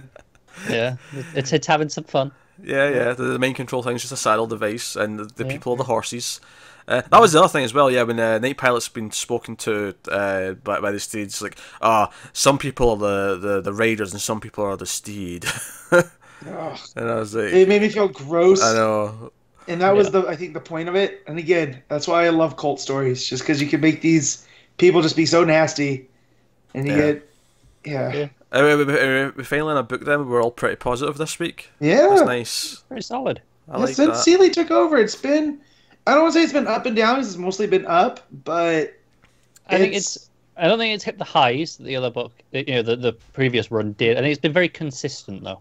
Yeah, and I like what he's doing though with these characters, these worlds, and I think it started stronger than the previous run. We'll see where he goes after a couple of years of books. But it's been generally consistently good, other than like a couple of things here or there in the last arc. But I haven't I don't outright love the book either. It's not like one of my favorites, but it's dependable. I'm happy to be excited about the Green Lantern universe again, because after John's left and when Vinny took it over, like both books, I was just like, I can't. And so now that I'm excited, and it's like the first book I jumped to. I wonder how many times Matt said that essential the same thing since we started this show. Since Green Lanterns has been good, like how many times he said, "Oh, I'm glad I like Green Lanterns again," because ever since John's left. Yeah. Well, that was it. Like that was the Blackest Night era. That was my jam. Like Superman wasn't doing much, and Batman was fine, but Green Lanterns was that excitement, page turning. That was the core part of the universe that people went to. Exactly. Yeah, that was the exciting place for a time. All right, so we'll move on. We'll move on to Green Arrow number 38, the final issue of the Benjamin Percy run with Johnny Ferreyra on the art, who's been one of the main artists. I'd probably go as far as say he's the main artist overall now, because I think Schmidt's not been doing as much recently. No, since it went single. Yeah, Yeah, it's switched to basically being Ferreyra with maybe the odd fill-in between arcs or whatever. But so the final issue, it's the court case. Oliver's making speeches. All of his Justice League friends all help out in some small way. Because it doesn't make him look like he's Green Arrow at all, does it? I know. It's so obvious. I expected him, not to jump forward, I expected him to unmask at the end. So did I. I was expecting him to just say, because at one point it says, I have to tell everyone here on the jury today, and then it was the page turn, and I thought the next page was going to be, I am the Green Arrow. Yeah. You've actually got Superman showing up going, keep going, Ollie. Yeah, I know. I know. You're on first name terms with Superman. I think this is pretty clear. Do you know what I love about it though? I do love that the first one's Batman, because it was a nice surprise, because you're thinking, oh, they've got the other lawyer's daughter, he's going to be forced to play dirty, what's going to happen? And then you just see the bad guys with the daughter get taken down, and you just see Batman come out of the shadows. It's like, no, it's taken care of. I love her selfie with that man. Yeah, that was good too. Yeah, it's a great frame. Yeah. Yeah, it was great fun. So that's like a good half or so of the issues, the court case, and all his various teammates helping out. And then, of course, the missing girl who's presumed dead shows up and is like, oh, by the way, I'm alive! So, yeah, case dropped, basically.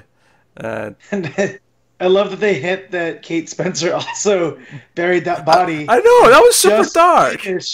Before the court started, like I know, she because obviously we saw her defend the girl last issue, and she shot the guy.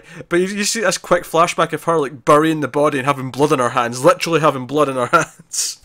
And it's just and I hope this leads to her becoming Manhunter. I could see it. I mean, I mean, why not? This is the path to go on. I will criticize this in some ways for feeling like it's kind of just resetting the table. Okay, we're back to Seattle again. Yep. Yeah, that is actually the only thing I feel like I wanted to stay Star City, just because I associate Green Arrow with Star City. I thought it was kind of. I remember criticizing at the time. It was kind of clunky the way that the whole city just kind of went along with it. Yeah. But if that's what it takes, if it was done, let's just move on. But now we're back again. Yeah, I mean, this whatever it is. Even under Lemire, I didn't like that he was based out of Seattle. I like that DC have their own cities. You know? And in each character each of the big characters have their city. That's where they're from. Yeah, you could make Coast City San Diego, but it's not called cool San to have Diego, Coast is City. it? No, it's Coast City, Coast, Central, Keystone, Gotham, Metropolis, Midway, Opal. There's more. Yeah, but the list goes on and on. It goes on, frankly. Yeah. But hey, then we have the epilogue part of the book, which is basically he's got the company back. He's setting up all these things. He set up a Dinah, basically youth hostel in her name to help kids and all these things. And he's going around. He's putting in affordable housing in the jungle. It basically looks like a series of treehouse apartments, which I actually think would be really cool to live in. I'm like, I would live in one without a doubt. Yeah, that was pretty cool. You've got the cool scrap sculpture of Green Arrow at one point. Yeah, he brought the train back. Mm-hmm. Oh yeah, the bullet train thing that was super fast. Yeah, all that stuff. You got that great. Obviously, the art's fantastic throughout. You get that great double page spread where he's got his Green Arrow family, which is Emmy, Black Canary, Diggle, and what's his face, Fife, and then you've got the Justice League. Which, by the way, I didn't notice Cyborg is there in the Justice League thing, right? On that bottom half of the double page spread. But he's the only one in the league that didn't have an issue with him in that previous arc, and he's the only one in the league that didn't help him this issue. Yeah. Again, Cyborg being the left out. He's just kind of there. It's like, he's supposed to be on the league, even though the actual Justice League doesn't have Hal on it right now either. It's just Simon and Jessica. But just to call out the art a little bit on that, there's the Flash is there twice, and I get it. It's always being quick and he's moving, but it kind of just feels like he's there to fill out the image in the background because otherwise it's empty space. Yeah. You could just move Cyborg down, though, if you wanted to cover that. You could, but I don't know, because he's front and center at the bottom right. And it's like, okay, that makes sense. And then, he's at the back as well. The one at the back's Wally. Deal with it. Fine. I'm sure Ollie has a rich history with this Wally. That's not Wally, that's a different suit. I'm not gonna lie to these people, Pete. It was a joke. Just calm down. Stop correcting things. Don't be like Connor. Let it slide. Well, now that you said that, I was also kind of hoping that the guy he fought on the rooftop was Richard Dragon, just because I would love for that to come back. But some dude named Draken. I was like, oh, okay. Yeah. And I like how Dinah. Also, at one point, the judge was called Judge Grell. Of course, Mike Grell wrote the big run of Green Arrow. Yeah, he's been there before. He's been there from the beginning. Yeah, but I read it again here and I went, oh, Grell, yeah. Very good. And, my only other criticism that I genuinely have is I'm not a fan of the last page. Why? I get what it's doing. So you turn the final caption and it uses the cover of the Rebirth issue. Yeah, it's a big close-up of his face with the arrow. And I get what it's doing. It's like, hey, look, full circle. This is where we came from. And it's him ending the narration saying, he's this, he's that, but the final line is as a hero, which is not just this, yeah. I get it, but I really would have liked just a new image of this. Do Ferreyra just draw a new big page of Ollie as a hero, rather than just reuse the same one? I don't mind it. I'm fine with it. I get it, but I just don't like it. It feels... I know it's not this reason, but it feels lazy. I don't think it's being lazy. I think it's supposed to harken back. Well, it's kind of like when a TV show gets to 100 episodes and they want to reference the first episode just to feel nostalgic, kind of thing. Yeah, I get it. I feel like a new version of this would have worked better for me. Well, it is a new version. I mean, yeah, I was going to say, how do you know it's not isn't a new drawn version? Because I just pulled up the Green Arrow Rebirth cover, and he has a longer goatee. And he's smiling in this one now. When I say a new version, I don't mean of the same drawing. I mean of the style of a new image. Well, yeah, but then how could you even say it's remotely lazy then if you redrew it as a new version? Because it feels like you take that version, you change it a little bit, and there you go. It feels lazy in the not just in the sense of the drawing, in the sense of it's an easy way to close it off. Of like, oh, hey, look, this is back to the start. It feels like that to me. I actively like this. I think this is a positive choice, and not just because, not to just defend it because I think Connor's being harsh. I actually think it's a good choice. Yeah, fair enough. It doesn't work for me. I get taken out of the moment personally. And so we're back to Ollie. Like this is where this whole journey from New 52 is led. We're back to the loudmouth, liberal. Well, do you like the final page, Matt? Do you like it calling back to the first issue? Yeah, I have no problem with that. Yeah, I quite like it. Yeah, fair enough. And he's smiling. He's happy. Yeah. No, it's a cool touch. I always like that. I like when you reference the start of something. Again, I go to TV more often because TV does it more frequently. But I'm thinking, Giles repeating his line in the final episode of the hit television show Buffy the Vampire Slayer that he said way back at the start of the show, or so on and so forth. I think that's the thing. Those sorts of things don't bother me as much when it's this is the entire final page. This is the image to leave it on. I want something unique. Nah, this is I don't want just okay. Well, this is where we started, but we're slightly further along. Percy legit bookended his Rebirth run. I'm not mad at that. I get it. Honestly, this is a weird complaint to me. I don't get it at all. I don't even know how to defend against it beyond what I've said already because I just think it's so weird. It just doesn't work for me, I guess. I turn it and go, okay. Because this is the thing. Before I read this, you said, "Oh, I'm curious to see what you guys think of the last page of Green Arrow this week," and I was like expecting some weird twist at the end, and I got to it and went, "Oh, that's pretty cool. What's he complaining about?" Ollie pulls off a mask and reveals himself to be Tommy Merlin. No, Scooby-Doo, he pulls off the full face. and he's like, "Yeah, it's me. It's I used to be Ra's al Ghul," and like, anyway. So that's Green Arrow. So it's the end of a run. Obviously, it's been a pretty great run. Obviously, it's like 70 issues if you include... Well, not 70, but... 50. If you include the previous New 52 stuff. But even on its own Rebirth stuff, this would probably make a hell of an omnibus. These 38 issues in one big chunky book. Yeah. And we don't know who's taking over yet. Not yet. We know we've got a couple of months of fill-ins. And it's probably deliberate because they want to start the new run when everything else after No Justice starts. That's my guess right now is why they've held it that'll back. be the next phase of whatever DC's line is, the next initiative. Rebirth Phase 2, I guess, is what we'll call it. It'll probably have a new name, I'm sure. I don't know if it will. No? Because to me, we're not actually out of Rebirth until Doomsday Clock's done. So no, I agree with that. Yeah. I don't know, just it feels so much like a fresh shake-up that they might go with a new name. I don't think so, because they just rebranded all their issues to the corner boxes, so I don't think they're going to do a big rebranding thing where they've got like titles and all the things. And I don't feel like they need a name, because they've already announced a couple of things and they've not named it anything.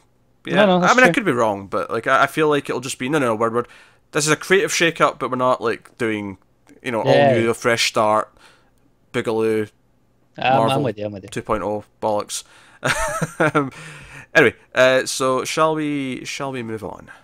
That'll take us on to Nightwing number 40, Sam Humphries writing, Bernard Chang on the art. We're back to the Nightwing versus the Judge, the Untouchable arc, which is the whole run, seemingly, given what we found out last week. Yeah. But poor Humphries. I know, poor Humphries. But this is the thing. So Nightwing was left at the bottom of the ocean. He basically picks a fight with a giant octopus. I think it's a squid. A giant squid, whatever it was. Squid. Elongated head. Yeah. It's a squids, right? Yeah. Yep. Forgive my lack of my marine biology, sea life knowledge, but yeah. So he basically picks a fight so that it'll crush the chair that he's in, so he can get out.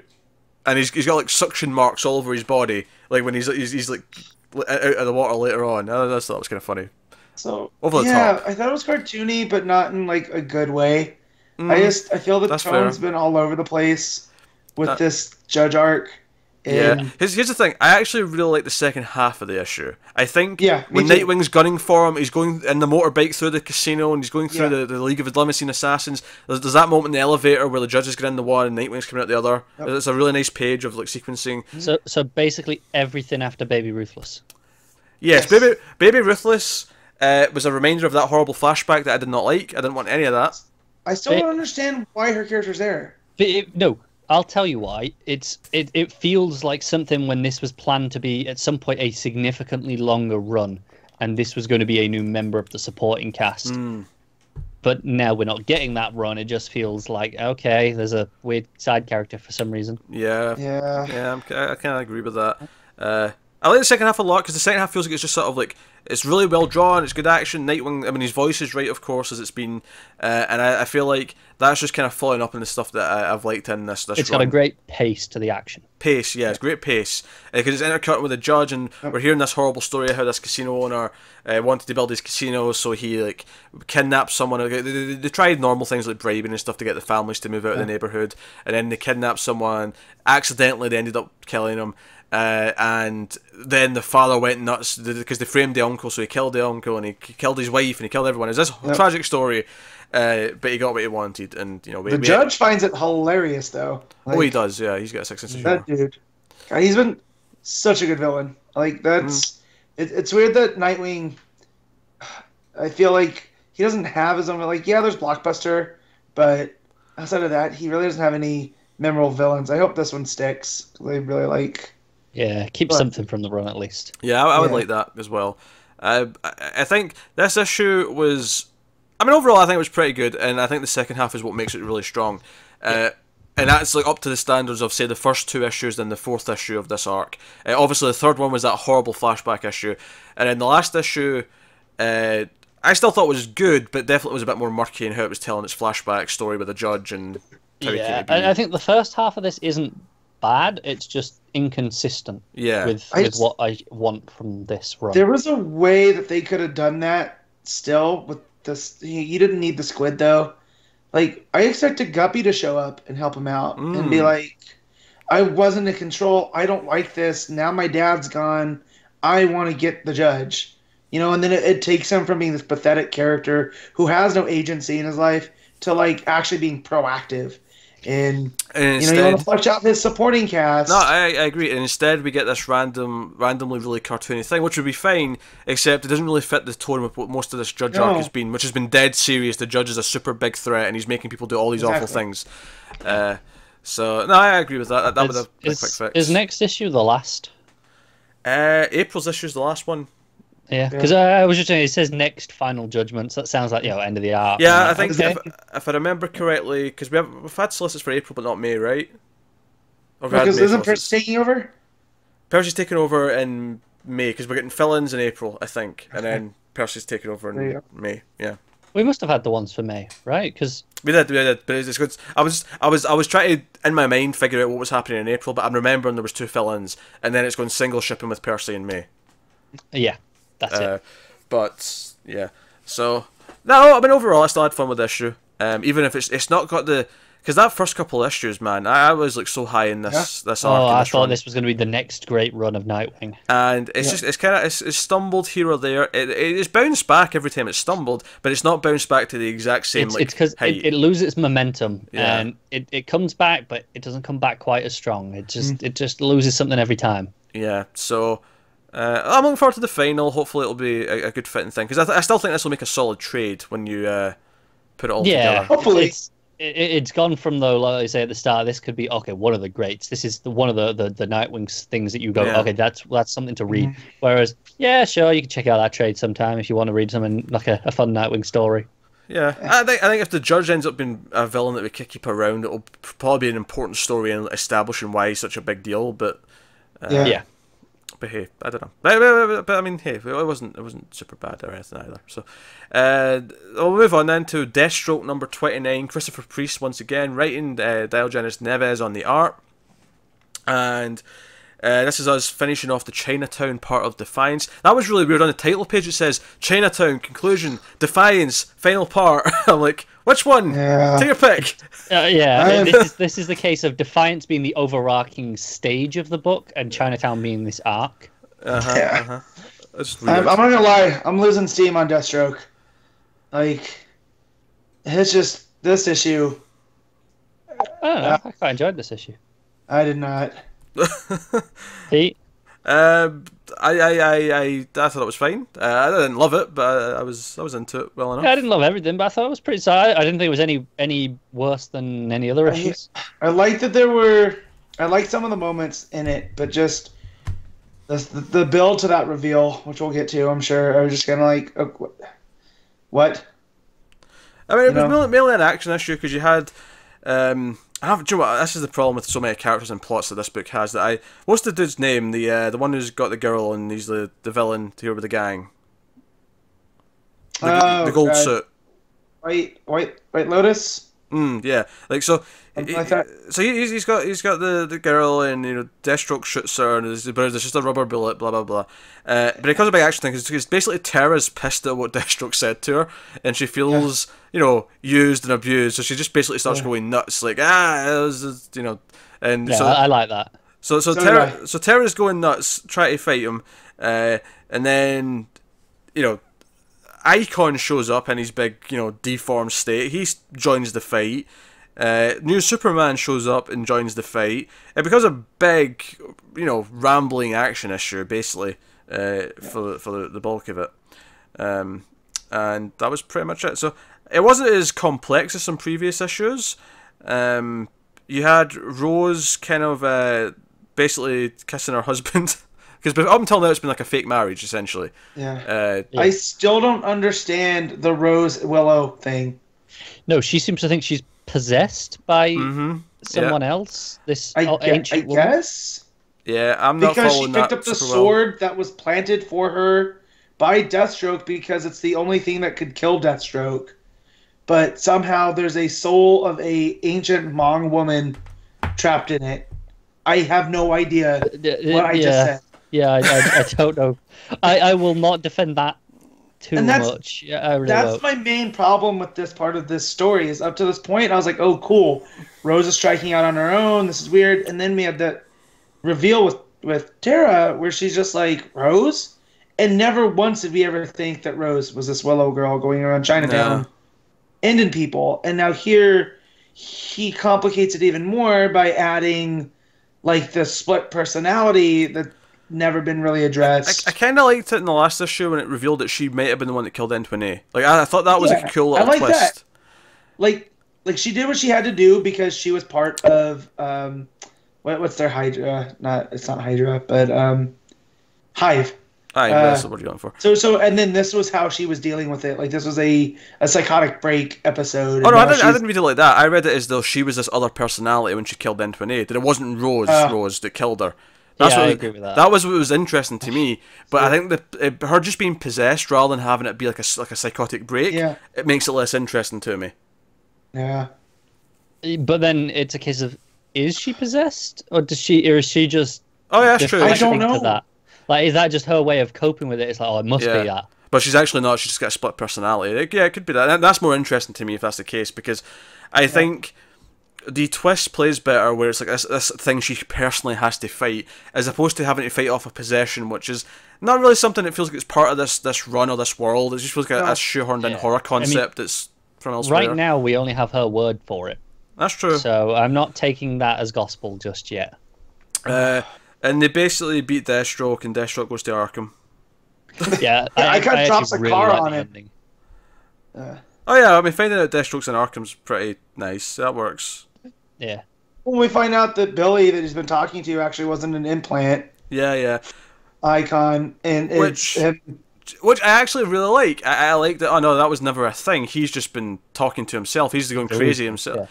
Yeah. If anything, though, my only criticism is that it feels almost too similar to finding out Rose has a split personality and she's becoming someone else. In her I wonder if that's intention. It's supposed to be, like father, like daughter. It's supposed maybe it's going to be like it's a genetic trait.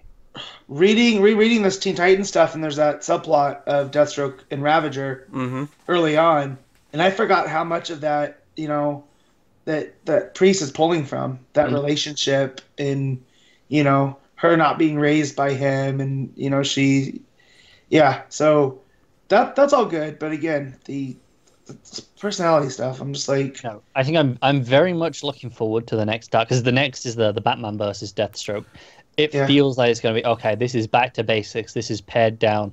This is dealing with Deathstroke's internal issues, essentially. Yeah, because it's probably going to have him talking to his fake wintergreen in his head, like while he's fighting Batman and various. And it's going to be him getting over it by the end, or ultimately getting over it, or he'll accept it and go, "No, this is fine. I'm okay with this being just me." But it's almost just he'll have it as company, even though he knows he's crazy. Yep. Yeah, no, I can see that. Yeah, no, I like this more than Matt did. Although I do think the book has too many things spinning at certain times. Almost to the point when New Superman jumped into the fight, I went, "Oh yeah, he was here the last couple of issues." Yeah, no, I agree. It's why I'm looking forward to the next arc, because it seems like it's going to be pared back, and we can kind of hone in on Deathstroke. Yeah, I think it just needs to calm down a little bit with all the things going on at the same time. I mean, I know Priest likes to play the long game, and that's great, but he almost does it a little bit too much with certain things. Yeah, this has been a hell of a long game.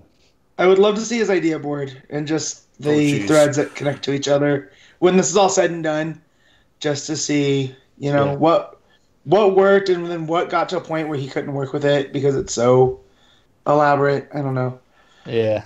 All right, so we'll move on then to the last book of the week, which is Batman White Knight issue 6, Sean Murphy writing and art. So, Gordon, the GCPD, along with Nightwing, and originally Babs, but Babs kind of opts out when the conversation gets going about how they're going to do it. Is basically this is the issue of them taking down Batman, and what's the plan to take down Batman involves an elaborate light trick along with using a classic Batmobile from the movie, the 1989 movie. I mean, we didn't have enough inspiration from those movies already. Yeah, and they basically capture Batman, and a big debate is about, do we unmask him, do we do this? And of course, Nightwing is dead set against unmasking him. Like, no, that's not... If nothing else, he's like, no, Batman's gone too far, but we're not revealing. We have to rein him in, but we're not destroying his life. Yeah. Whereas Babs, that's not enough for her. She's wanting even more out of this, and she's like, no, you're crazy for going along with this. We're not going to, he's earned the chance to atone for what he's done without taking him in like a criminal. And Napier is kind of on Nightwing's side. He's like, no, we're taking him in, but we're not unmasking him. That's part of the deal. We're not doing that. Because I guess he doesn't want the myth of the Batman to be, No, because that's his driving factor now. Yeah. It's almost as if Batman was obsessed with the Joker, and now Napier's obsessed with Batman. Yeah, so I had fun with this issue. I've kind of made peace with a lot of my problems with it, but I've kind of made peace with it in a way that's this is not as deep as it thinks it is. It's not making any kind of point that it thinks it might be. It's just schlock with lots of reasons for things to happen. But the things that are happening are pretty fun action stuff.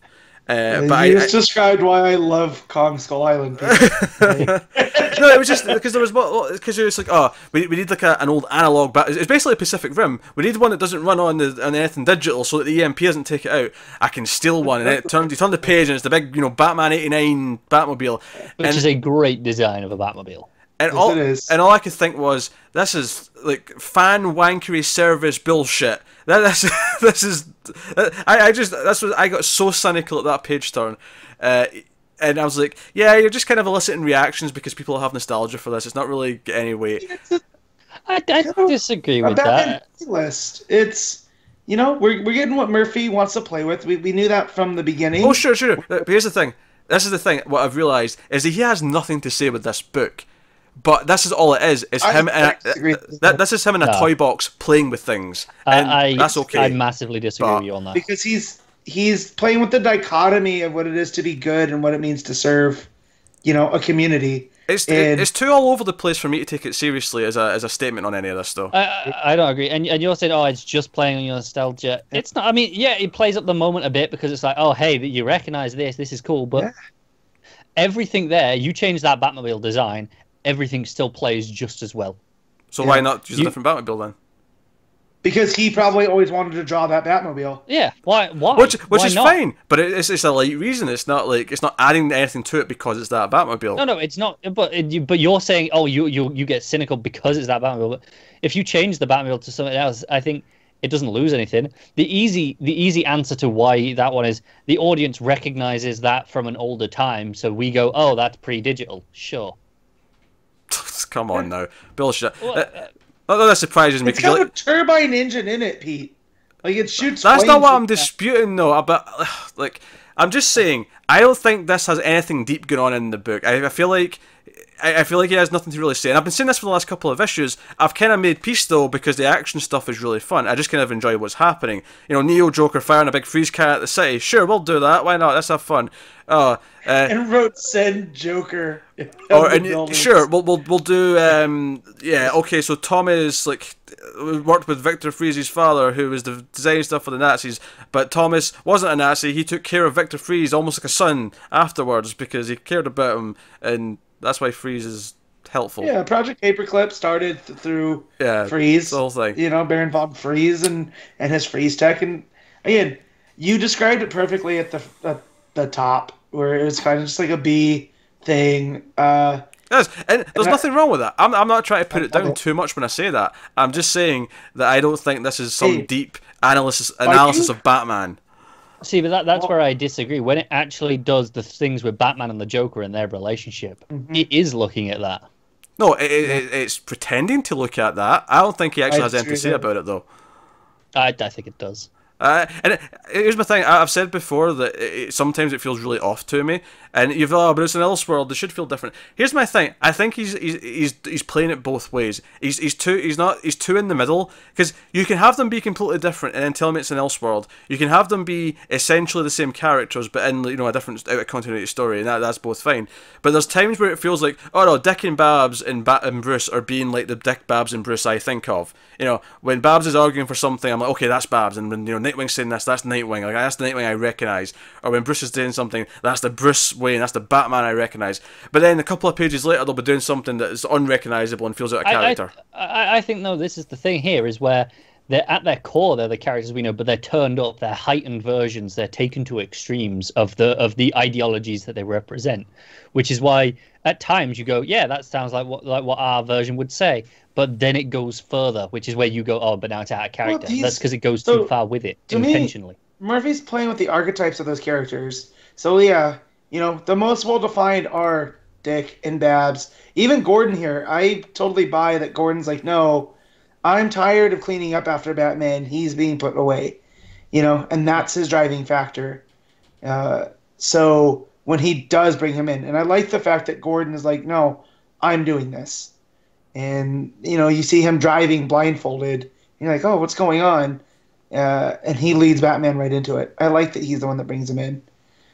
Just because, again, their relationship. No, some of that works. I think he's playing with these things. I just don't necessarily think he has a point that he's making when he's playing with them. Like, he's, okay, so what if Joker's the good guy, and what if he's doing this? Okay, fine, but what is he actually saying with that? And also, I wasn't super keen on some of the political stuff in the middle when he was like, basically bringing in Duke and all that kind of stuff. That was kind of the low point of the book for me.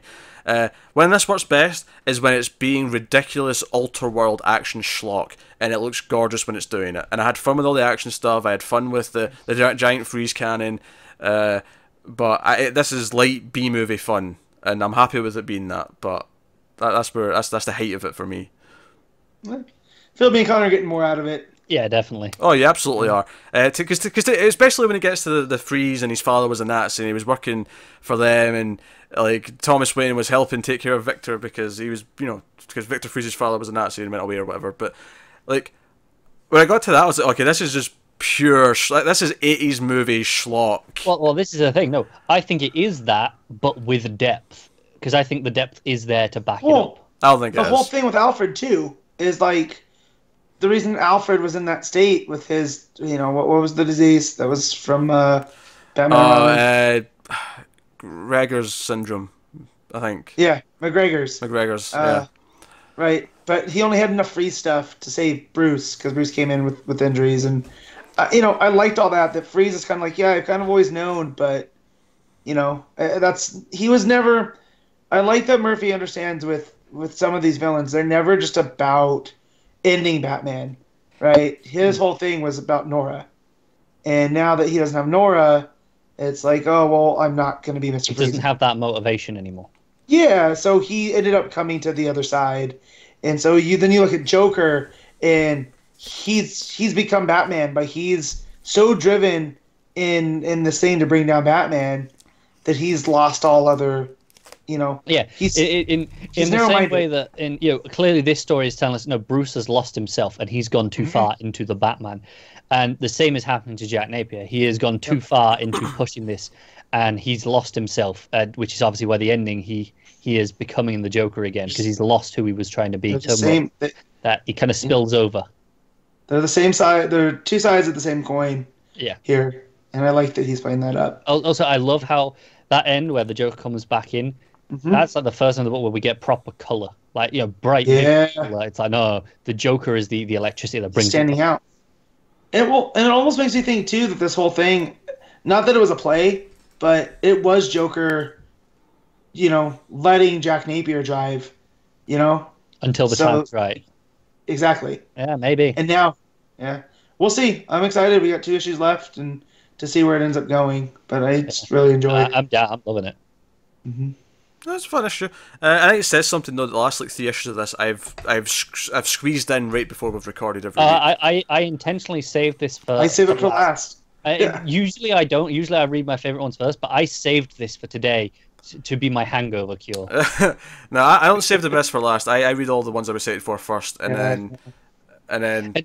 Honestly, this week I was like, I read Batman first, thinking, oh, that'll be my favorite, and then after that I was like, okay, well, I'll just kind of work through them because none of the others were jumping out as, oh, I'm really excited for this one this week.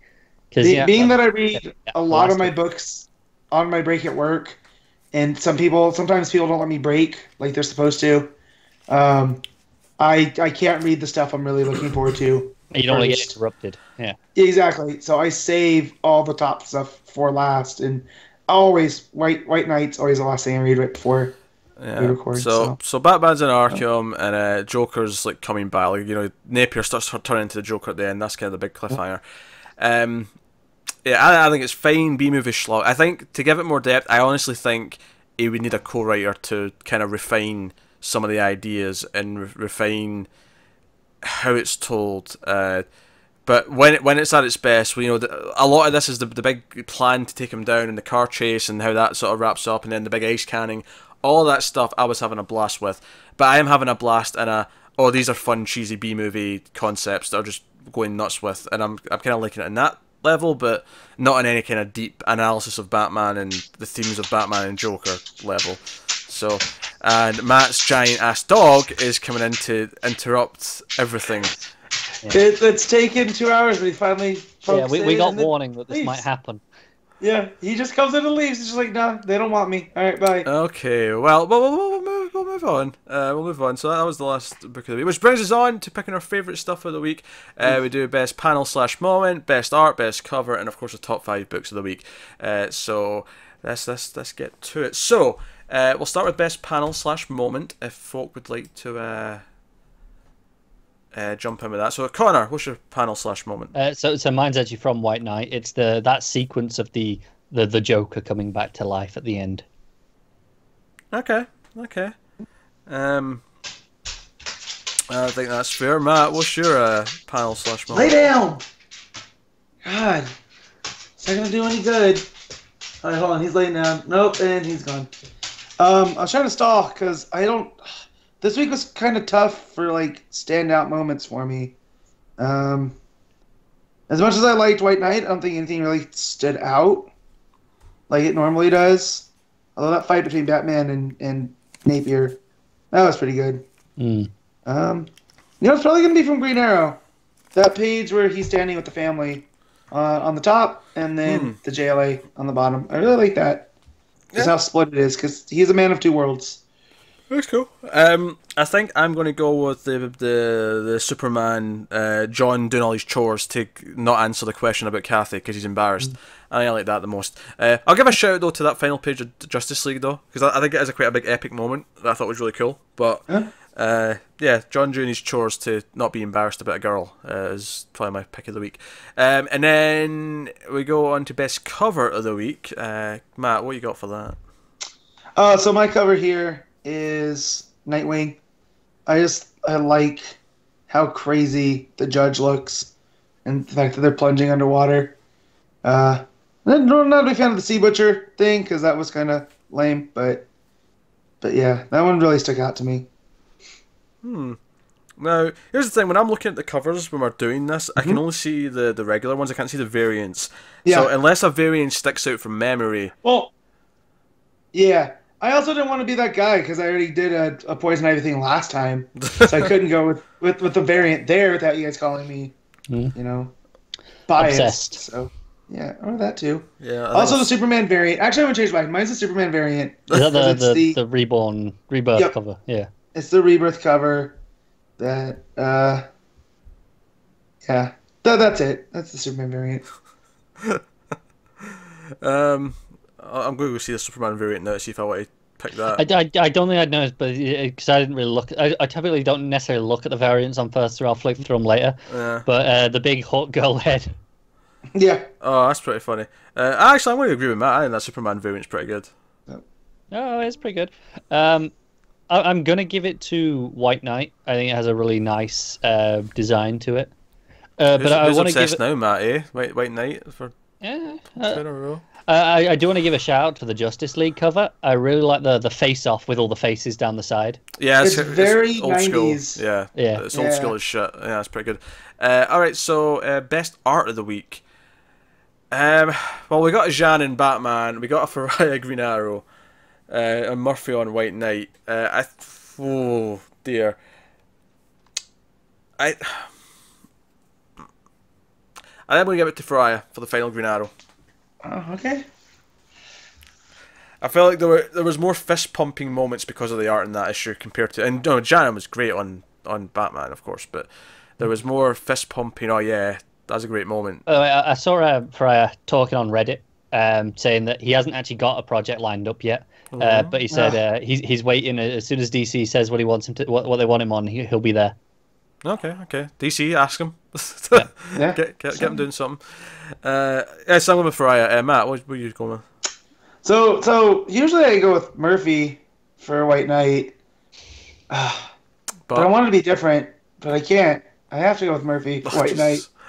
I was going to say Janet, but I just couldn't. I couldn't make myself. What a bluff of a swerve that was. It was. I usually go with him, but no, I'm still going to go with him. I really was going to say Janet, but then I couldn't. I was thinking back. All right, Connor. I'd like to give it to Ferreyra, last issue, but I don't. It's very good work, but I don't think he has any real standout moments in the way that he often does. Not a symptom of what his art is, just a symptom of the script being, this is the wrap up, this is the ending things. So I'm going to give it to Janin. I think he has he gets to flex his legs a little bit. Oh, that reminds me, actually, I want to change my panel pick just in on Connor. Best page is the final page of Green Arrow. Triumphant. I thought you were actually going to do that. I legitimately expected that. I'm just joking. I'm keeping my Jaun pick, but still, I'm referencing it because, goddamn. All right, so top 5 books to me. That should be interesting because we did have kind of a murky week where we're a bit more critical of quite a few of the books, and maybe wasn't like as. Can I give credit to 6 pages of Superman? Six. You can't. You just have to wait up. What does it average out to once you decide how you feel about the whole book? That's what you have to decide, Matt. So, Yes. well, I'll give you a second. We'll let Connor go first, and then you can decide what your top 5 is going to be. So, Connor, top 5. Okay, so White Knight top easily this week actually, because I've kind of had a rough week. There's nothing really stood out other than that one. After that, I'll probably go Green Arrow, Deathstroke, Green Lanterns, Justice League. Matt? Yeah, so White Knight, number 1. Not going to break from tradition there. Number 2, though, is Green Lanterns. I love them being space cops again. 3 is Green Arrow. This is where it gets difficult. Because I guess 4 is Batman. And then I could make 5 6 pages of Superman, but that's... I couldn't do that. I really can't do that. But then Nightwing, the first half of that wasn't fun either. I merged 2 books. Can I say, you cannot, Matt. You cannot merge 2 books. I can't. Oh, man. Just do what I do every so often. Just stop there. Go. No, I don't. No others deserve a top 5 spot. No, you don't get to do that. You have to pick a 5th. You're ranking the top 5. I have to. Yeah, you do. I guess I go Nightwing, number 5. Top 5 is disingenuous if you don't believe there are 5 worthy of being in a top 5. True. No, if you look at 5 books that way, you're just ranking your 5. There you go, easy. Okay, so yeah, this is a tough week to pick an outright winner here. I think my number 1's probably Green Lanterns, then Green Arrow, then Batman, then Nightwing, and then I'm going to put Superman in number 5 because even though, yeah, I have a lot. 2/3 of a chore. But that last chunk was so hopeful for the rest of the arc. It was, but I can't do it for 6 pages. And it's the best. It's the best I've enjoyed Superman and a good long. Well, that's it. I've been a bit vindictive not putting White Knight somewhere because I did actually have fun with the schlocky elements of this issue. I'm just kind of being in character. You're really telling me that 6 pages of Superman outweighs all of White No, Knight. that's fine. That's fine. No, I'll put White Knight at 4 and then Nightwing at 5. White Knight can go at 4. Because, like I say, as big dumb 80s schlock with ridiculous ideas, I'm having fun with it. It's just not a great week, though, was it? Overall? It wasn't. And I think what hurts it more is that last week was so good because last week had like a fantastic Flash, a fantastic detective. Yeah, I really hope next week comes out firing, and because I feel kind of down after this week. Well, here's the thing: even if week 1's a bit rough right now, we're about to shake up all the books in a couple of months, so we should be fine if it's getting a little bit stale. We should. That's the thing. Yeah, I'm kind of at that point where. Okay, I'm down for some change on some of these. Yeah, I actually think the changes are coming at just the right time. And again, we got to remember, while it's only been 2 years or so, most of these books have been double shipping at least for some period of their lifespan. So we have got a significant amount of issues, significant runs out of all of them. Yeah, it's probably just the right time to change a lot of them. So obviously we should have hopefully some announcements next week. No way we'll go another week without news. We've had like 5 weeks in a row with proper news to talk about. Well, we've had since the No Justice, Bendis, Jinx. Was the Bendis or Superman was that in the same week as the Jinx World stuff? Probably, yeah. And then you had Oink and Zoom. Aye. Ink. And you had Black Label this week. Black Label. You had the Sandman stuff last week. Yeah, that's 5. Yeah. Yeah, been a long run of news. But yeah, so hopefully we'll see what's coming. Hopefully we'll get some announcements by next week with a bit of luck. Yeah, we're not due solicits next week though. They should be the week after. So. But we'll see. So yeah. So I mean, obviously there's still good stuff in here, but it was definitely a more murkier week for quality than maybe we've been used to. I'll be honest. This might be the weakest week in a long time. This might be the overall, not counting like the weeks where you only have like 2 or 3, like the 5th week. Yeah. As a general, one of the weeks out of the 4, this might be the my least favorite in a And while. honestly, it's just bad luck that so many of them had sort of murky middle ground issues at the same time. Because normally you get like one of them. Yes, Batman may have a weaker issue, but we'll have a really good Nightwing that week, and we'll have a good Green Lanterns that week. It just kind of piled up weirdly, didn't it?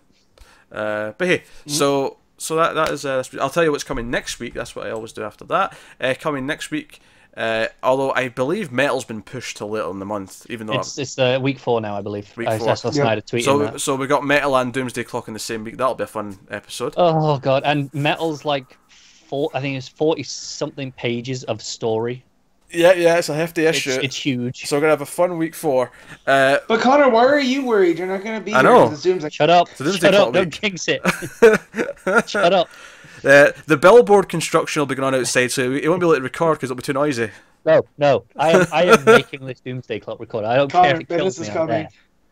By the way, I think for next week I'm going to make a new button for Connor with Bendis is coming just over his face. I'm glad you liked that, man. I'm glad you liked that. So coming next week we have Detective Comics. Actually, 13.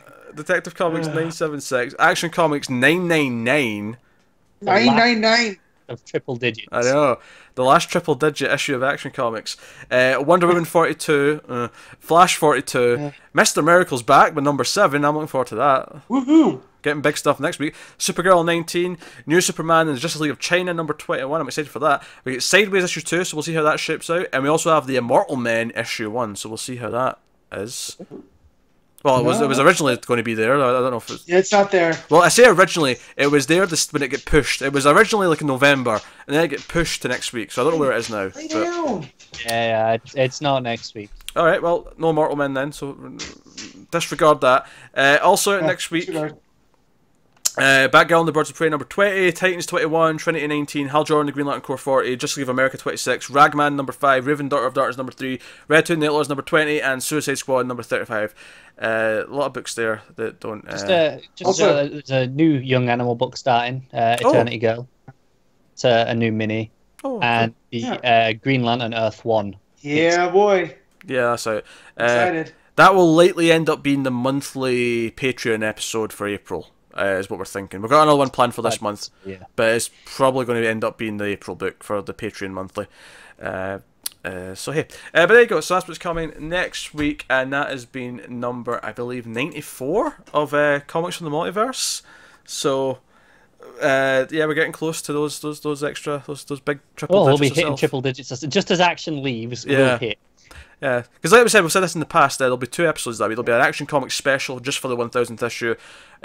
Probably earlier in the week than we normally have an episode. That's something we should have maybe mentioned. Tom King did share his entire story. He did on Twitter. I did not read it though. I'm saving it for the book. I did not either. I clicked on it. I looked at the art and went, "Ooh, this will be fun," and then that's it. Yeah, waiting for the book. But so we'll have an Action Comics 1000 special, and then episode 100 later in the same week. So and that'll be big as well because we'll do a little special thing at the end of that because it's episode 100. So big things coming up and big changes and events and other things happening. We'll have our own little creative shake-up. We're getting rid of Connor. That's cool. So thank you for listening or watching. We always appreciate it. If you want to support the channel and the show, head over to patreon.com/MailFuzzTV. There's a link in the description. Like we said earlier, you get a monthly bonus episode. Me and Connor do like a trade or a collection every month. You also get to vote every so often on those monthly episodes, specifically for the comics. There's also bonuses for everything else we do with the movies and the TV and stuff, but that's for specific comic exclusive stuff. And if you happen to enjoy the tease of what we mentioned about Arrow at the start, of what made us laugh so much, you can find that on a TV from the Multiverse. That'll be tomorrow. Yep, that's late Sunday, early Monday. We get that podcast up. But yeah, so that is us. So like, subscribe, let us know what you thought of the books in the comments, all the usual stuff. But thank you once again for watching or listening. We always appreciate it. Keep reading comics, guys, and always remember to never get lost in the Speed Force.